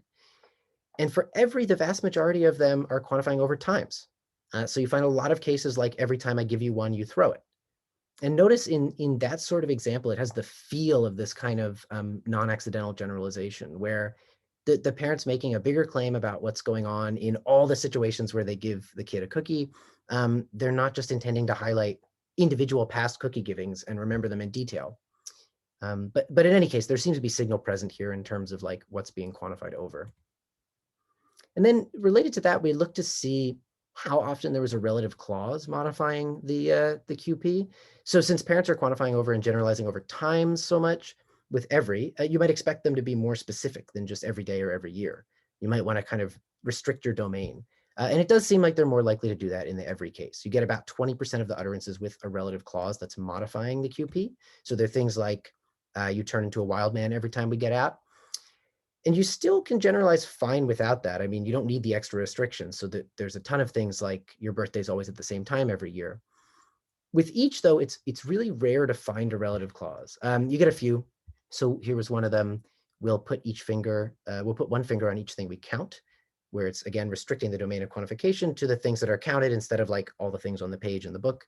But you know, if the domain of quantification is right there in front of you and it's contextually set, then maybe it's not going to be as much of an issue to restrict it explicitly with a relative clause. So maybe that's kind of what's going on with this asymmetry, or at least that's what's going on in the each case. Anyway, it looks like parents do use each more often than not to quantify over individuals. They use every more often to quantify over times. And then we looked at tense next. So remember, we said every really shouldn't appear in past tense all that often, since past tense is not as friendly to generic interpretations. You can kind of see that here with every dog barked, where it really it isn't naturally understood as being a generic generalization, I think, whereas every dog barks more clearly is. And we do find a difference too when it comes to tense. So in both of these cases, you get a lot of utterances in present tense, but for each though, there's a much higher rate of past tense and of imperatives. So I coded them as no here, no tense, but these are mostly things like put sugar in each coffee or pour milk into each of these cups. You know, cases where the parent's not making any kind of generalization, they're targeting some specific individuals, they're trying to make something happen in that moment. Together, those imperative cases and the past cases make up like 40% of the each utterances, but every has a much lower percentage of those. It's under 20, and close to 75% are in present tense. And so parents seem to use every mostly in present tense, and that makes sense if it's getting used for stating these big generic generalizations, whereas each isn't. Okay. Lastly, we looked at syntactic position, and our thinking here was that if you're going to use the quantifier to talk about you know, the here and now, some specific individuals, you're going to be predicating stuff of them, and so they should show up in an argument position. If you're going to use it more to make these broad generalizations, then you're going to use it as a topic setting expression so that it'll show up as an adjunct more often. And we find a big difference here along those lines. So quantifier phrases headed by each are almost always in argument position. You get a lot of cases like this. You know, you have to ring up each thing when they're playing like a shopping game together. Whereas for every, the majority of the utterances have every NP as an adjunct, like in these kind of cases I've been showing you. Every time I ask a question, you say you don't know. Every still shows up in argument position a decent chunk of the time. So here was one, she watches every movie they make. But notice with this one, it's still intended as this bigger generalization about types of movies she watches. It's not really meant as a comment about some local domain. And so again, we find a difference that I think makes sense with this broader picture, where Every is often in adjunct position. Each often gets used to talk about individuals. Parents want to predicate things about those individuals, so that goes in argument position. And so just to sum up the data, there seem to be these lower level differences that are present in speech to children, and they seem to stem from this different way that parents use each and every. Every for expressing these generic generalizations, each for expressing these thoughts about individuals in a local domain. And so then zooming out, we said that there's some difference, semantic difference that learners need to pick up on, and maybe this kind of signal is evidence for it, but we haven't yet said what that semantic difference is. And so I want to end by just briefly addressing that question and thinking about, what are the targets of learning that this genericity asymmetry might be able to clue learners into? And there are a number of proposals you can imagine. I mean, one might be that what kids have to learn is the quantifier scope position relative to some generic operator, for example. What our thinking is that from other work, there's this representational distinction between the two quantifiers. In particular, the idea is that each has this meaning that's completely first order in the sense that it only implicates individuals and properties they have, and its meaning doesn't involve any device for grouping things together. And so the concept behind each is grounded in this psychological system for parallel individuation, which is a system for representing distinct entities simultaneously, and it doesn't on its own support generalization. It's really just like pointers to individual things and their properties. And then on the other hand, every, the idea is, has a second order meaning on which the first argument there is treated as a group. So something like every circle is green means something like there's some things that are circles and they're green. And the idea is that group-based representation is grounded in these psychological systems for ensemble representation. And these ensemble representations have properties that I think play pretty well with the kind of generic thoughts we've been talking about. So for one thing, they have sort of fuzzy membership boundaries, they tolerate exceptions. For another thing, you represent a group psychologically in terms of these summary statistics. So you actually abstract away from all the particular details of the individuals that make up that group.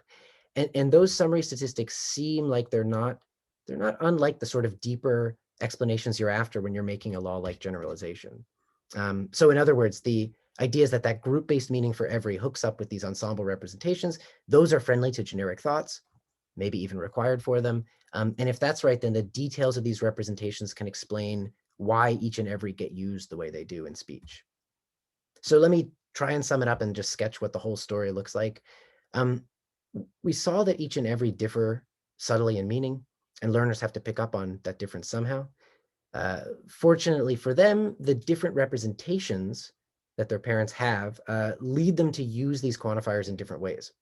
They seem to use each to make contingent claims about local individuals, and every to express these broad non-accidental claims that go beyond the local domain. And those differences in usage in turn leave distributional footprints. So for instance, whether individuals or times are being quantified over. Now then learners have to make the inference in the opposite direction. So the idea is maybe they can use those lower level cues to infer their parents' intended message.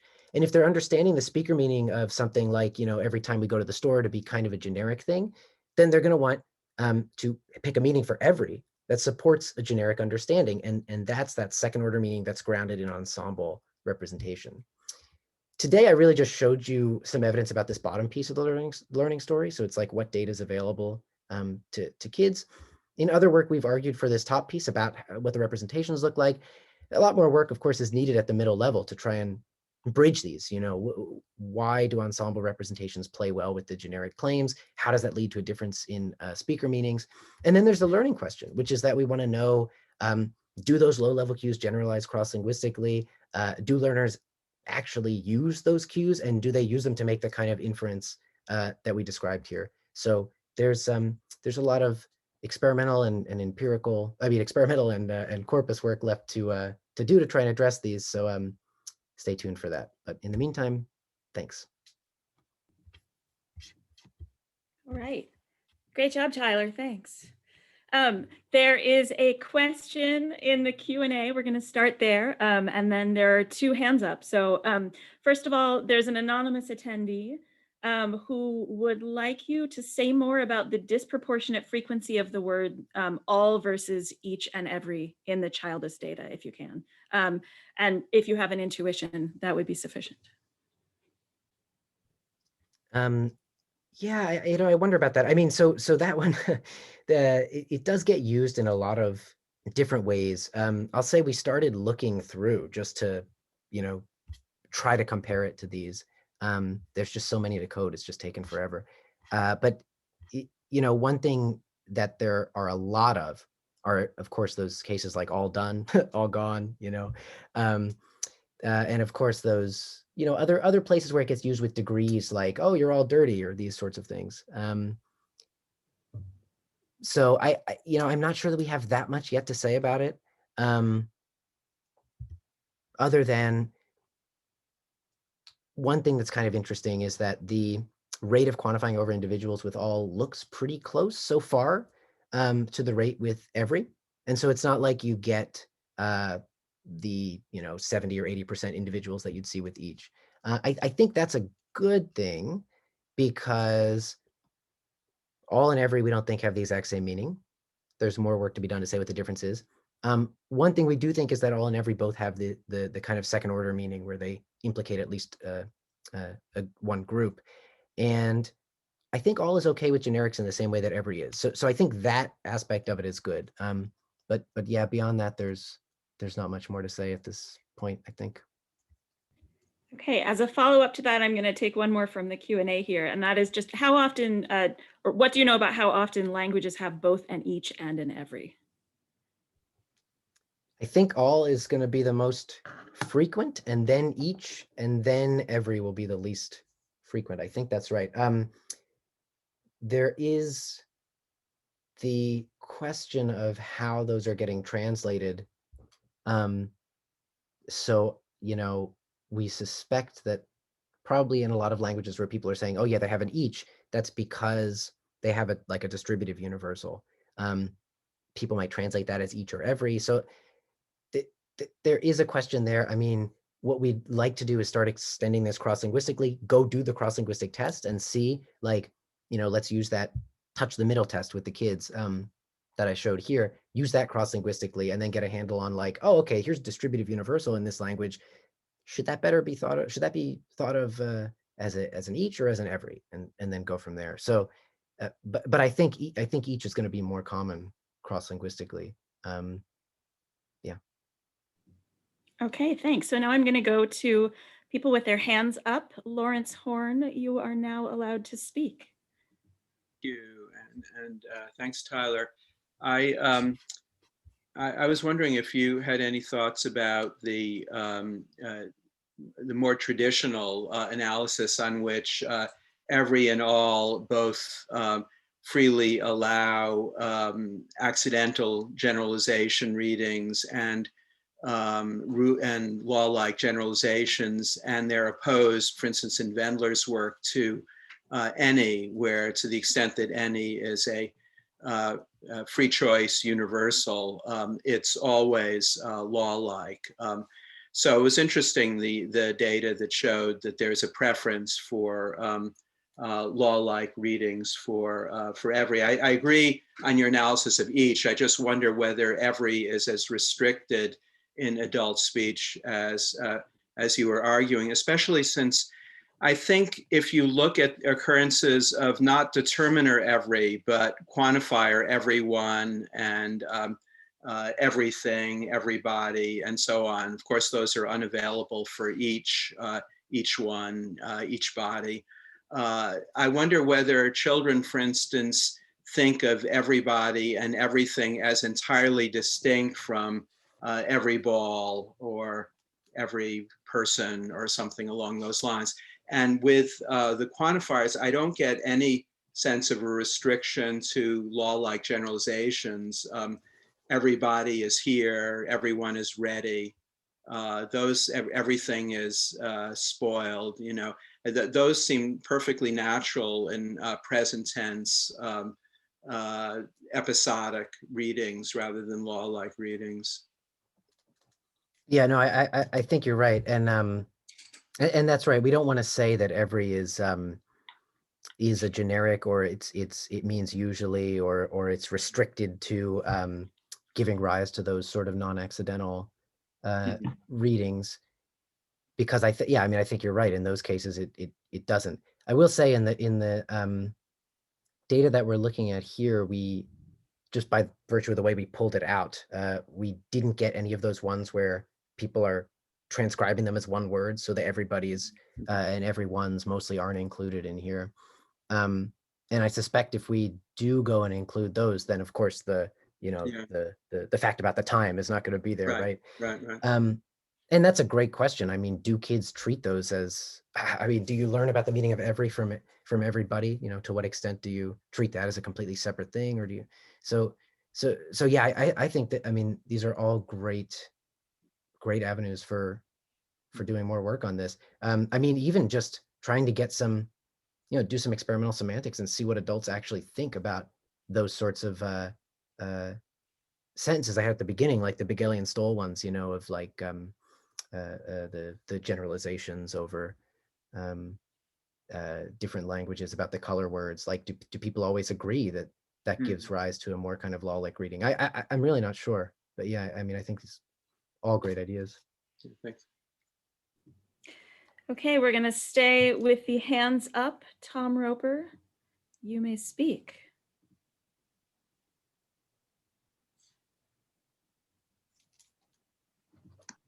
Except you're muted. Oh, I said it was a really interesting talk with lots of interesting angles and new data, and it was fun to hear about it. And to comment on Larry's comment quickly, Jill de Villiers did a study, and it turns out that everybody and everything and every time come in about 2 years earlier than every with a separate noun phrase, like every boy or every hat. So there's a real big difference there. Now, I had a student about 10 years ago who did this experiment, and I think somebody should do it again, so maybe you would. And nobody's tried this technique. It's so simple. And what he did was to extract the generic property of every, and I think this would be a good thing for kindergarten teachers to do. So he had a picture of 3 elephants with two tails, and he asked, does each elephant have 2 tails? And the kids would say yes. And then immediately they said, does every elephant have 2 tails? And that, since questions are contrastive, it pushes you immediately to the generic reading, and you can see if it's there. Now, some kids will say, I just told you.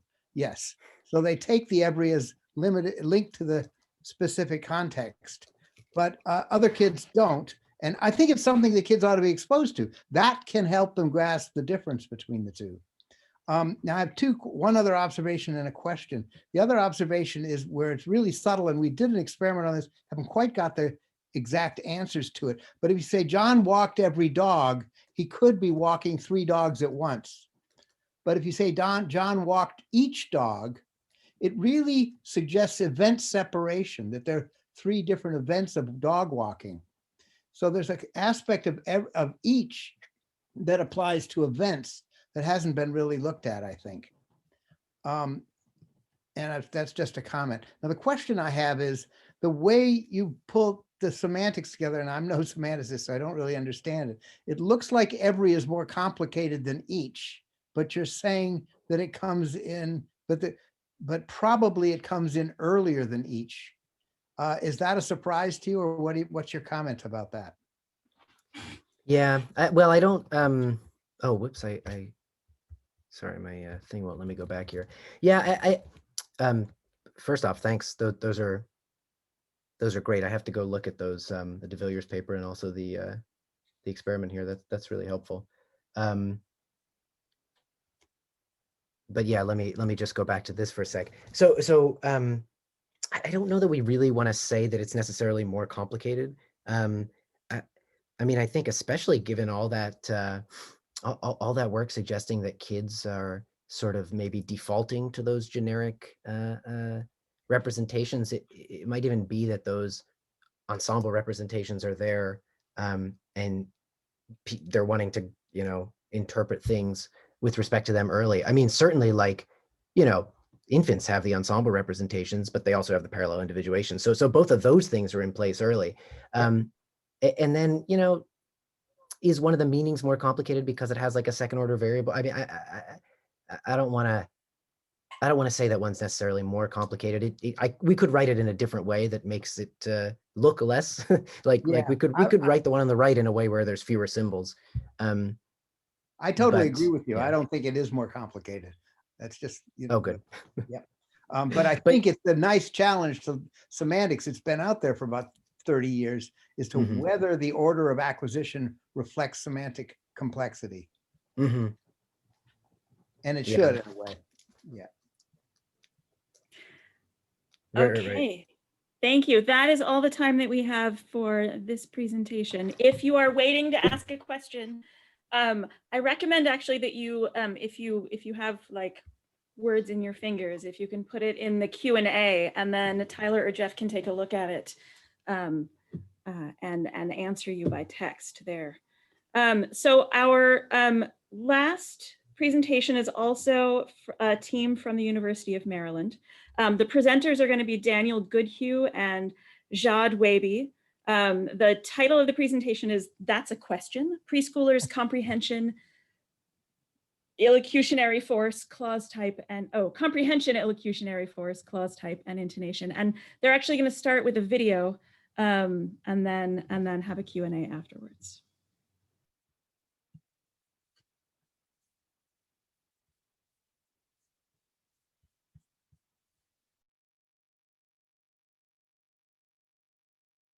My name is Jad Wahbe, and I'm presenting this talk with Dan Goodhue, and this is joint work with Valentin Hakar and Jeff Flitz at the University of Maryland. The title of our talk is That's a Question, Preschoolers' Comprehension of Illocutionary Force, Clause Type, and Intonation.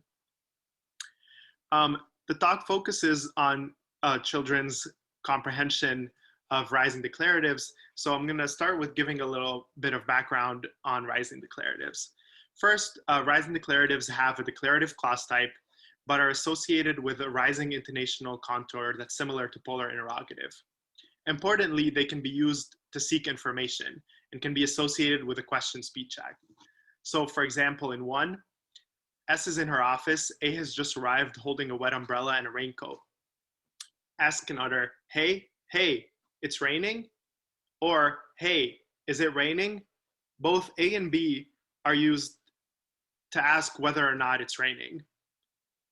So both polar interrogatives and rising declaratives can be used to ask a question. But there are important differences between polar interrogatives and rising declaratives. Particularly, rising declaratives, unlike polar interrogatives, can only be used when the speaker expects the addressee to commit to the denoted preposition. In one repeated below, we have such a context. Here, S sees that A has a wet umbrella, expects that A will commit to the proposition that it is raining, and therefore it is felicitous for S to ask whether or not it is raining using a rising declarative. On the other hand, in two, we have a context where S has no reason to expect that it's raining, and it is infelicitous to ask the question of whether or not it's raining using a rising declarative. Here, S is in her office, A has just arrived and exhibits no evidence whatsoever of the weather outside. S can't say, hey, it's raining. So why are we looking at rising declaratives? Rising declaratives allow us to look at children's understanding of the links between clause types and speech acts. Specifically, there are three clause types that are canonically linked to three speech acts. First, declaratives are canonically used to express assertions. For example, zebra works at the school. Interrogatives are canonically used to ask questions. Does zebra work at the school? And finally, imperatives are canonically used to make requests. Put zebra in the school. Prior research shows that children understand these canonical links by at least age 3. But these canonical links have exceptions, and rising declaratives provide such a case, where declaratives can be used to ask questions. So looking at rising declaratives allow us to look at cases where these canonical links can be violated. In terms of children's comprehension of indirect speech acts, there has been research into the acquisition of indirect requests. Indirect requests also violate the canonical link between clause type and speech act. So in 3, we have an example of an interrogative that's used to make a request. When the speaker utters, "Can you put zebra in the school?" The speaker is asking the addressee to put zebra in the school, thus making a request. There's evidence that children understand indirect requests by age 3, but it remains unclear at what age children know that questions can be asked via other clause types, such as in rising declaratives. So our narrow question for today is, do 3-year-olds understand rising declaratives? And our answer is yes. In our experiment, 3-year-olds are adult-like in treating rising declaratives as distinct from both falling declaratives and polar interrogatives. Additionally, our experiment allows us to get at 2 overarching questions. The first is, when and how do children figure out the canonical speech act for each clause type? And the second is, when and how do children figure out that these canonical links can be violated? Our experiment will focus on a specific type of rising declaratives, inquisitive rising declaratives. There are 2 kinds of rising declaratives, inquisitive and assertive rising declaratives. I'm going to give a little bit of background on each of the types of rising declaratives, and we'll come back to this distinction later in the talk. Inquisitive rising declaratives are associated with the following pragmatic features. When a inquisitive rising declarative is uttered, the speaker makes no new commitments, the speaker expects the addressee to answer, and the speaker anticipates that the addressee will commit to the proposition denoted by the declarative. We saw an example of an inquisitive rising declarative in 1, and importantly, polar questions have to meet 1 and 2, but not 3, as the example in 2 repeated below shows. On the other hand, assertive rising declaratives are associated with a less steep rise to a lower final boundary tone compared to inquisitive rising declaratives. And assertive rising declaratives, when uttered, the speaker commits to the proposition, raises a second metalinguistic issue, and does not expect the addressee to respond. For example, in 4, A asks, "What are you eating?" S responds, "This is a persimmon." Here, S is committing to the proposition that what they're eating is a persimmon, and additionally, they're raising a metalinguistic issue, namely whether or not A is familiar with what a persimmon is. We'll come back to assertive rising declaratives later in the talk. Of course, in order for children to be able to acquire the pragmatics associated with rising declarative, they need to be exposed to rising declaratives in the input. Research has shown that rising declaratives are relatively common in speech to children. For example, Itxaso et al.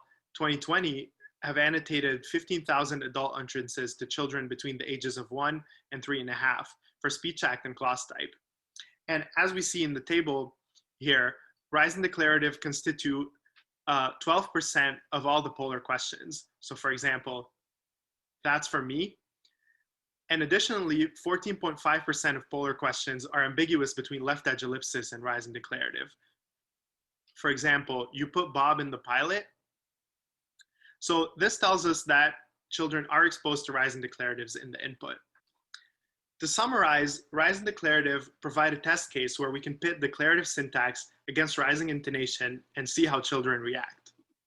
If our 3-year-olds have already acquired the link between declarative clauses and assertions, and they rely on this syntax speech act mapping alone, they will interpret rising declaratives identically to falling declaratives as assertions. On the other hand, cross-linguistically, polar questions rise utters finally. Moreover, we know that children acquire prosody early. If children rely only on prosody to identify rising intonation with questionhood, they will interpret rising declaratives as questions, identical to polar interrogatives.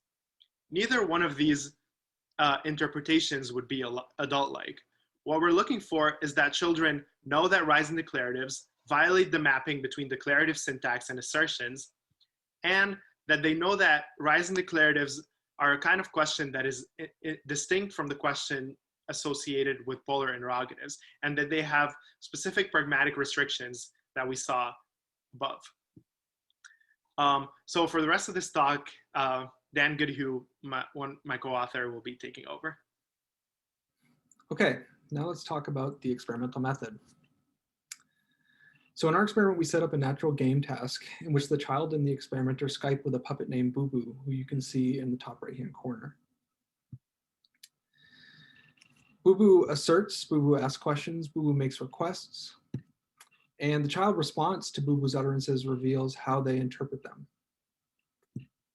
So to dig into this in a little bit more detail, what you can see here is the game board for the experimental task. We call this Animal Village. And to the right, underneath Boo Boo, you can see some of the animals who live in the work in the village. In the context of the experiment, Boo Boo's job is to help the animals get to the correct workplace.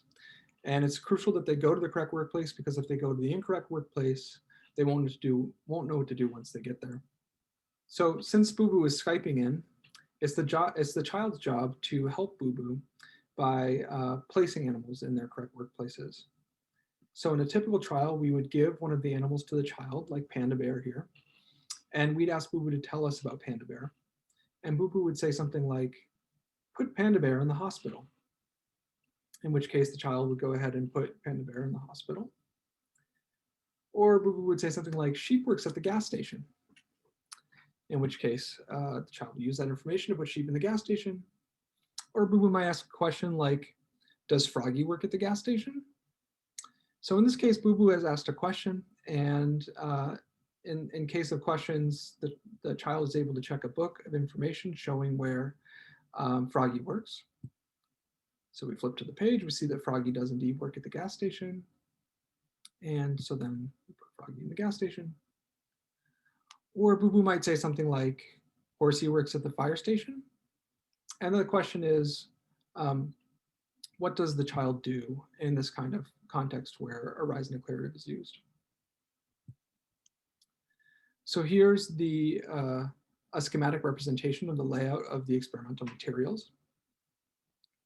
The child and the experiment sit next to each other in front of a couple of tables. On the table in front of the child is the village game board, and on the table in front of the experimenter is the book, the animals, and the laptop that Boo Boo Skypes in on.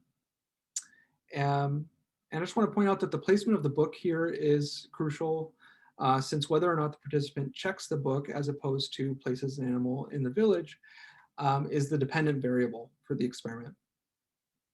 So we needed the book to be close enough to the child that they had access to it, but far enough away that the experimenter could control it and that the child would not want to check it in every single trial. We recorded our stimuli to ensure consistency across trials and participants. The image on the left is of the pitch track for rise and declarative in our experiment, while the one on the right is for polar interrogative from our experiment. We ensured that the intonation used in both the rise and declarative condition and the polar interrogative condition were maximally similar, with a steeply rising nuclear contour in both. The final boundary tone for rise and declaratives was 506 hertz on average, while for polar interrogatives is 499 hertz on average, and there was no significant difference between these two groups. Okay, let's talk about the experimental design. Here we have the training phase, in which we had 3 different conditions. We had 4 imperatives, 3 WH interrogatives, and 3 polar interrogatives. And again, the dependent variable is whether participants place the animal in the village or check the book. Children needed to spontaneously place animals in response to imperatives and to check the book for WH interrogatives and polar interrogatives by the end of training in order to move on to the test phase. And here's a look at the test phase. There were 4 trials in each condition, and we have 4 conditions: imperative, falling declarative, polar interrogative, and rise and declarative. The experiment was run within participants, so there were 16 test trials total per participant. Our expectation is that in the imperative condition, participants will place the animal in the village. Likewise for falling declaratives. For polar interrogatives, we expect participants to check the book. And then the question is, what do they do in the rise and declarative condition? Given that rise and declaratives are distinct from both falling declaratives and polar interrogatives, we don't necessarily expect them to fall neatly into either column here. So one thing that might happen in our experiment is that children might focus just on the clause type. If they did that, then we would expect them to interpret rise and declaratives identically to falling declaratives by just following their canonical link with assertions and placing animals in the village. Another thing that might happen is that children might focus just on intonation. In that case, we would expect them to treat rise and declaratives just like polar interrogatives, because both have an intonation that signals polar questionhood. A final possibility here is that children could have a more adult-like understanding of rising declaratives. In that case, we expect rising declaratives to be interpreted more similarly to polar interrogatives, but nevertheless distinct due to the extra pragmatic restrictions on rising declaratives that Jeong discussed before. Okay, so so far we have 19 children who have participated, all between the ages of 3.5 to 4.5, with an average age of 3 years and 11 months. 16 adults have participated, and our target N for each group is 32. And we hope that once we complete the sample, we'll be able to compare younger children aged 3.5 to 4 to older children aged 4 to 4.5. Okay, so let's take a look at the results. Here on the left, we see a plot showing how frequently the adults check the book, which is laid out on the y-axis, with each condition laid out along the x-axis. And starting from the left, what we see is more or less what we would expect, that adults almost never check the book in the imperative condition, and they never check the book in the following declarative condition. On the other hand, if you look on the right, you can see the polar interrogative condition, where adults check the book 100% of the time. And in the rising declarative condition, adults check the book less frequently, 78% of the time. Okay, so let's compare this to children. And what you can see is that the child data patterns qualitatively with the adult results. In the imperative and following declarative conditions, children check the book a little more than 10% of the time. In the polar interrogative condition, they check the book upwards of 90% of the time. And in the rising declarative condition, they check the book a lot less, 63% of the time. So what this suggests is that the participants are not treating rising declaratives identically to following declaratives. That means that children are not just relying on clause type to arrive at an interpretation of rising declaratives. They recognize that they're distinct from assertive following declaratives. It also seems that rising declaratives are not being interpreted identically to polar interrogatives, which shows that children are not just relying blindly on intonation to arrive at a question-like interpretation. But participants are clearly interpreting rising declaratives more like polar interrogatives than following declaratives. We think this is because, on the one hand, rising declaratives are questions, and that leads them, participants, to need to find an answer to the question by checking the book. On the other hand, the rising declaratives in our experiment conveyed that Boo Boo was biased for the positive answer. So participants, we believe, sometimes went along with that bias and placed the animal in the mentioned location. So why do we say that Boo Boo was biased for P? Well, recall that rising declaratives convey an expectation that the addressee will commit to P, as Jeong was discussing before. In our context, in our experimental context, Boo Boo's only reason for having that expectation is her own bias that the book will show that P is true. If Boo Boo were unbiased with respect to P versus not P, she would have no reason to expect the book to reveal either proposition to be true.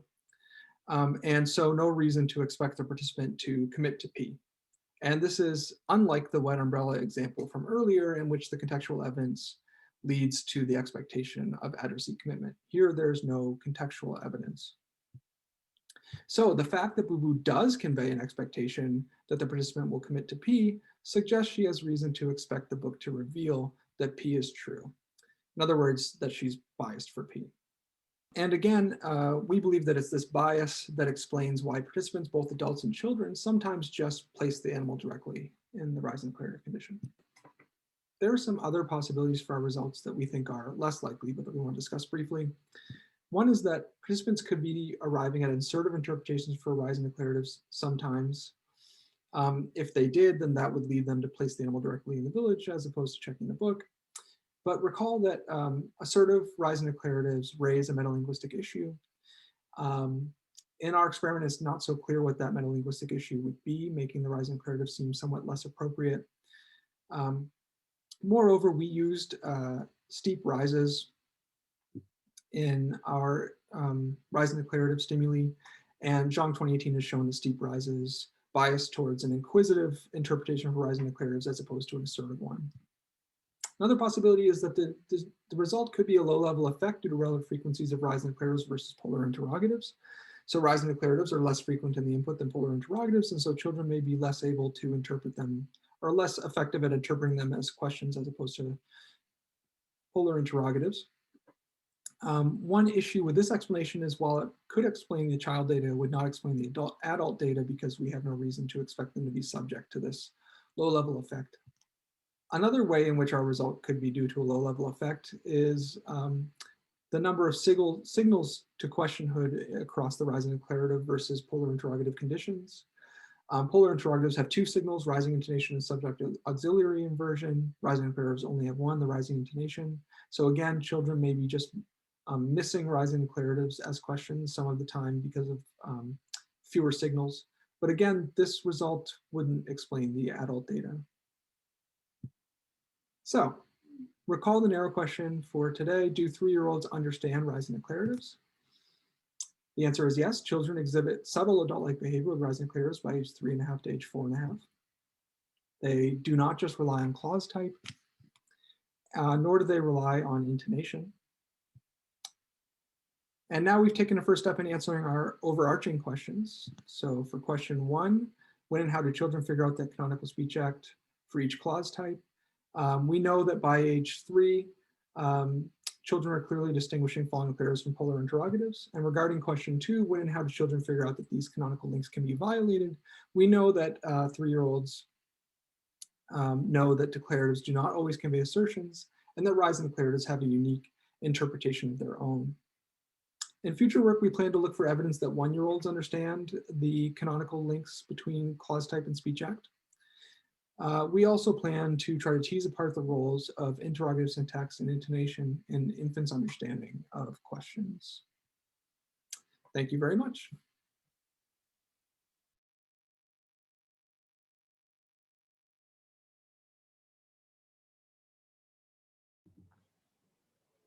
Okay, we're ready for questions for Dan and Jad.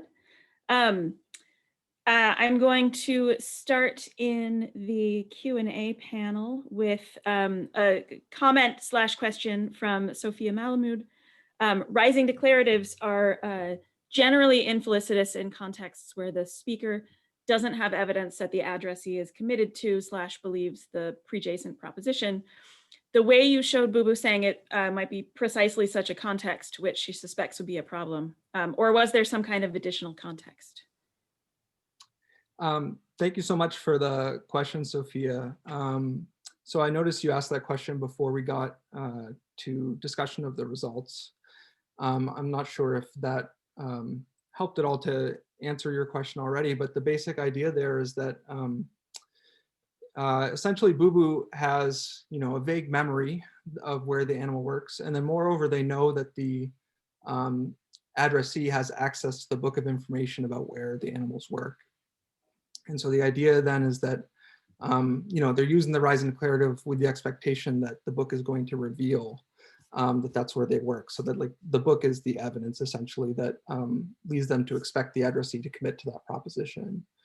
That said, I mean, it was tricky to come up with a context where, a rising declarative would be felicitous, a falling declarative would be felicitous, a polar interrogative would be felicitous.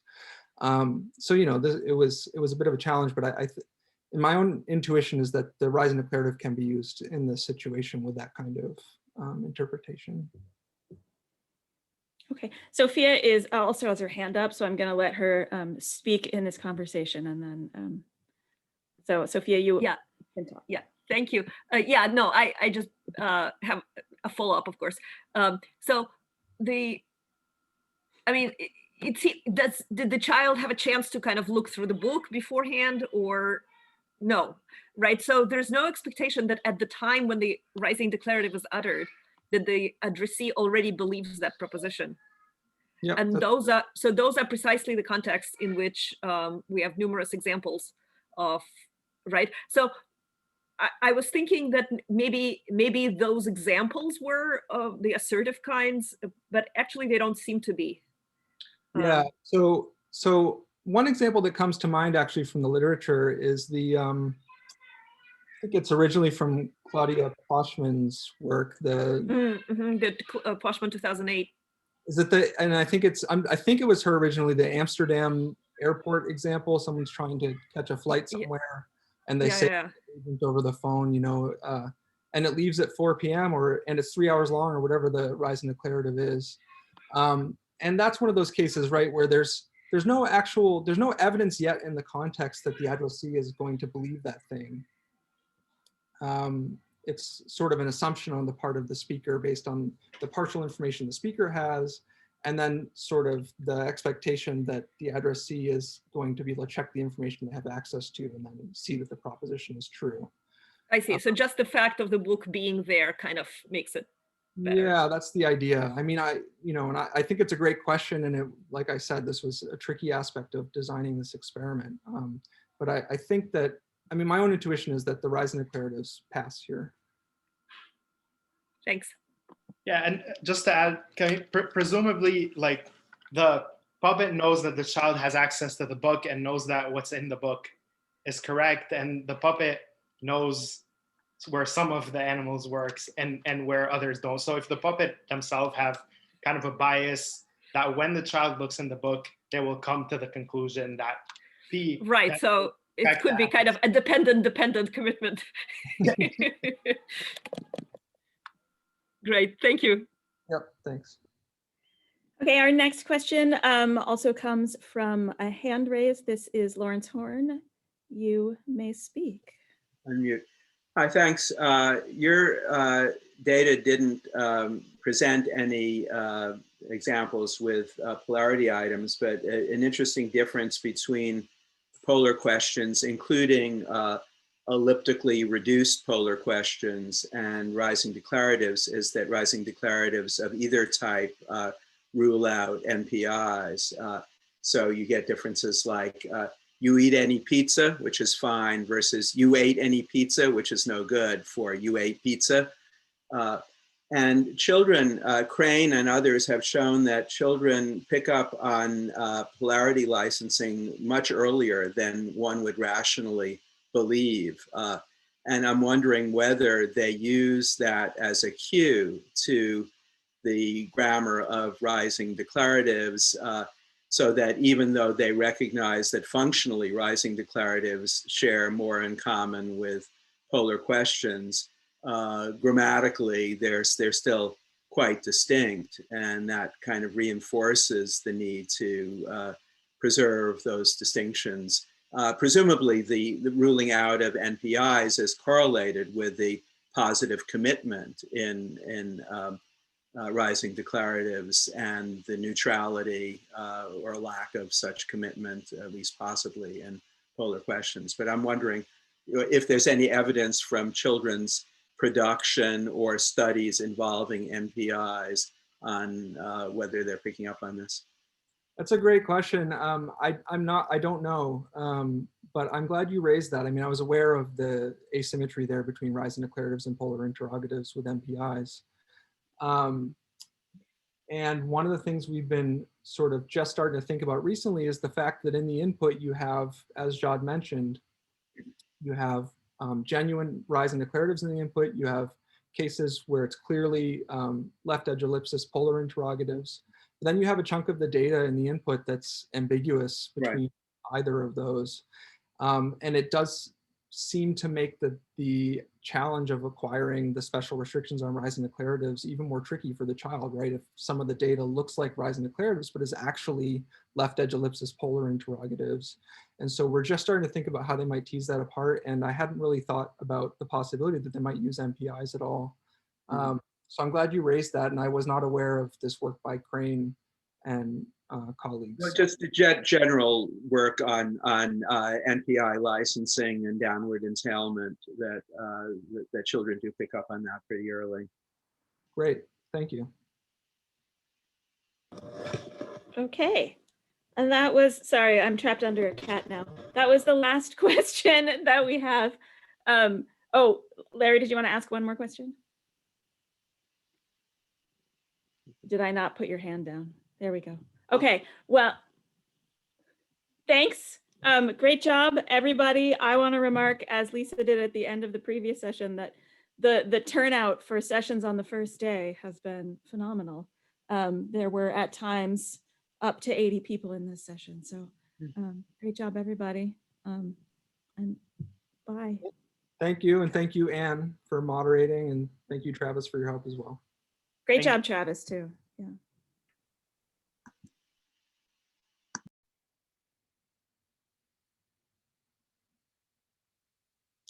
Yeah, thanks for this comment, Jeff. For anyone who's still here, I guess. I wonder if Larry's still here.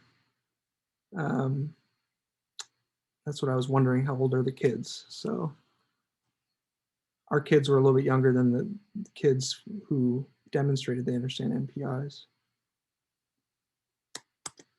All right.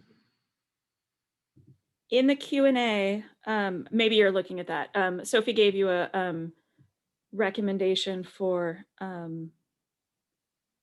something to read. I don't know. Yeah, great. Thank you.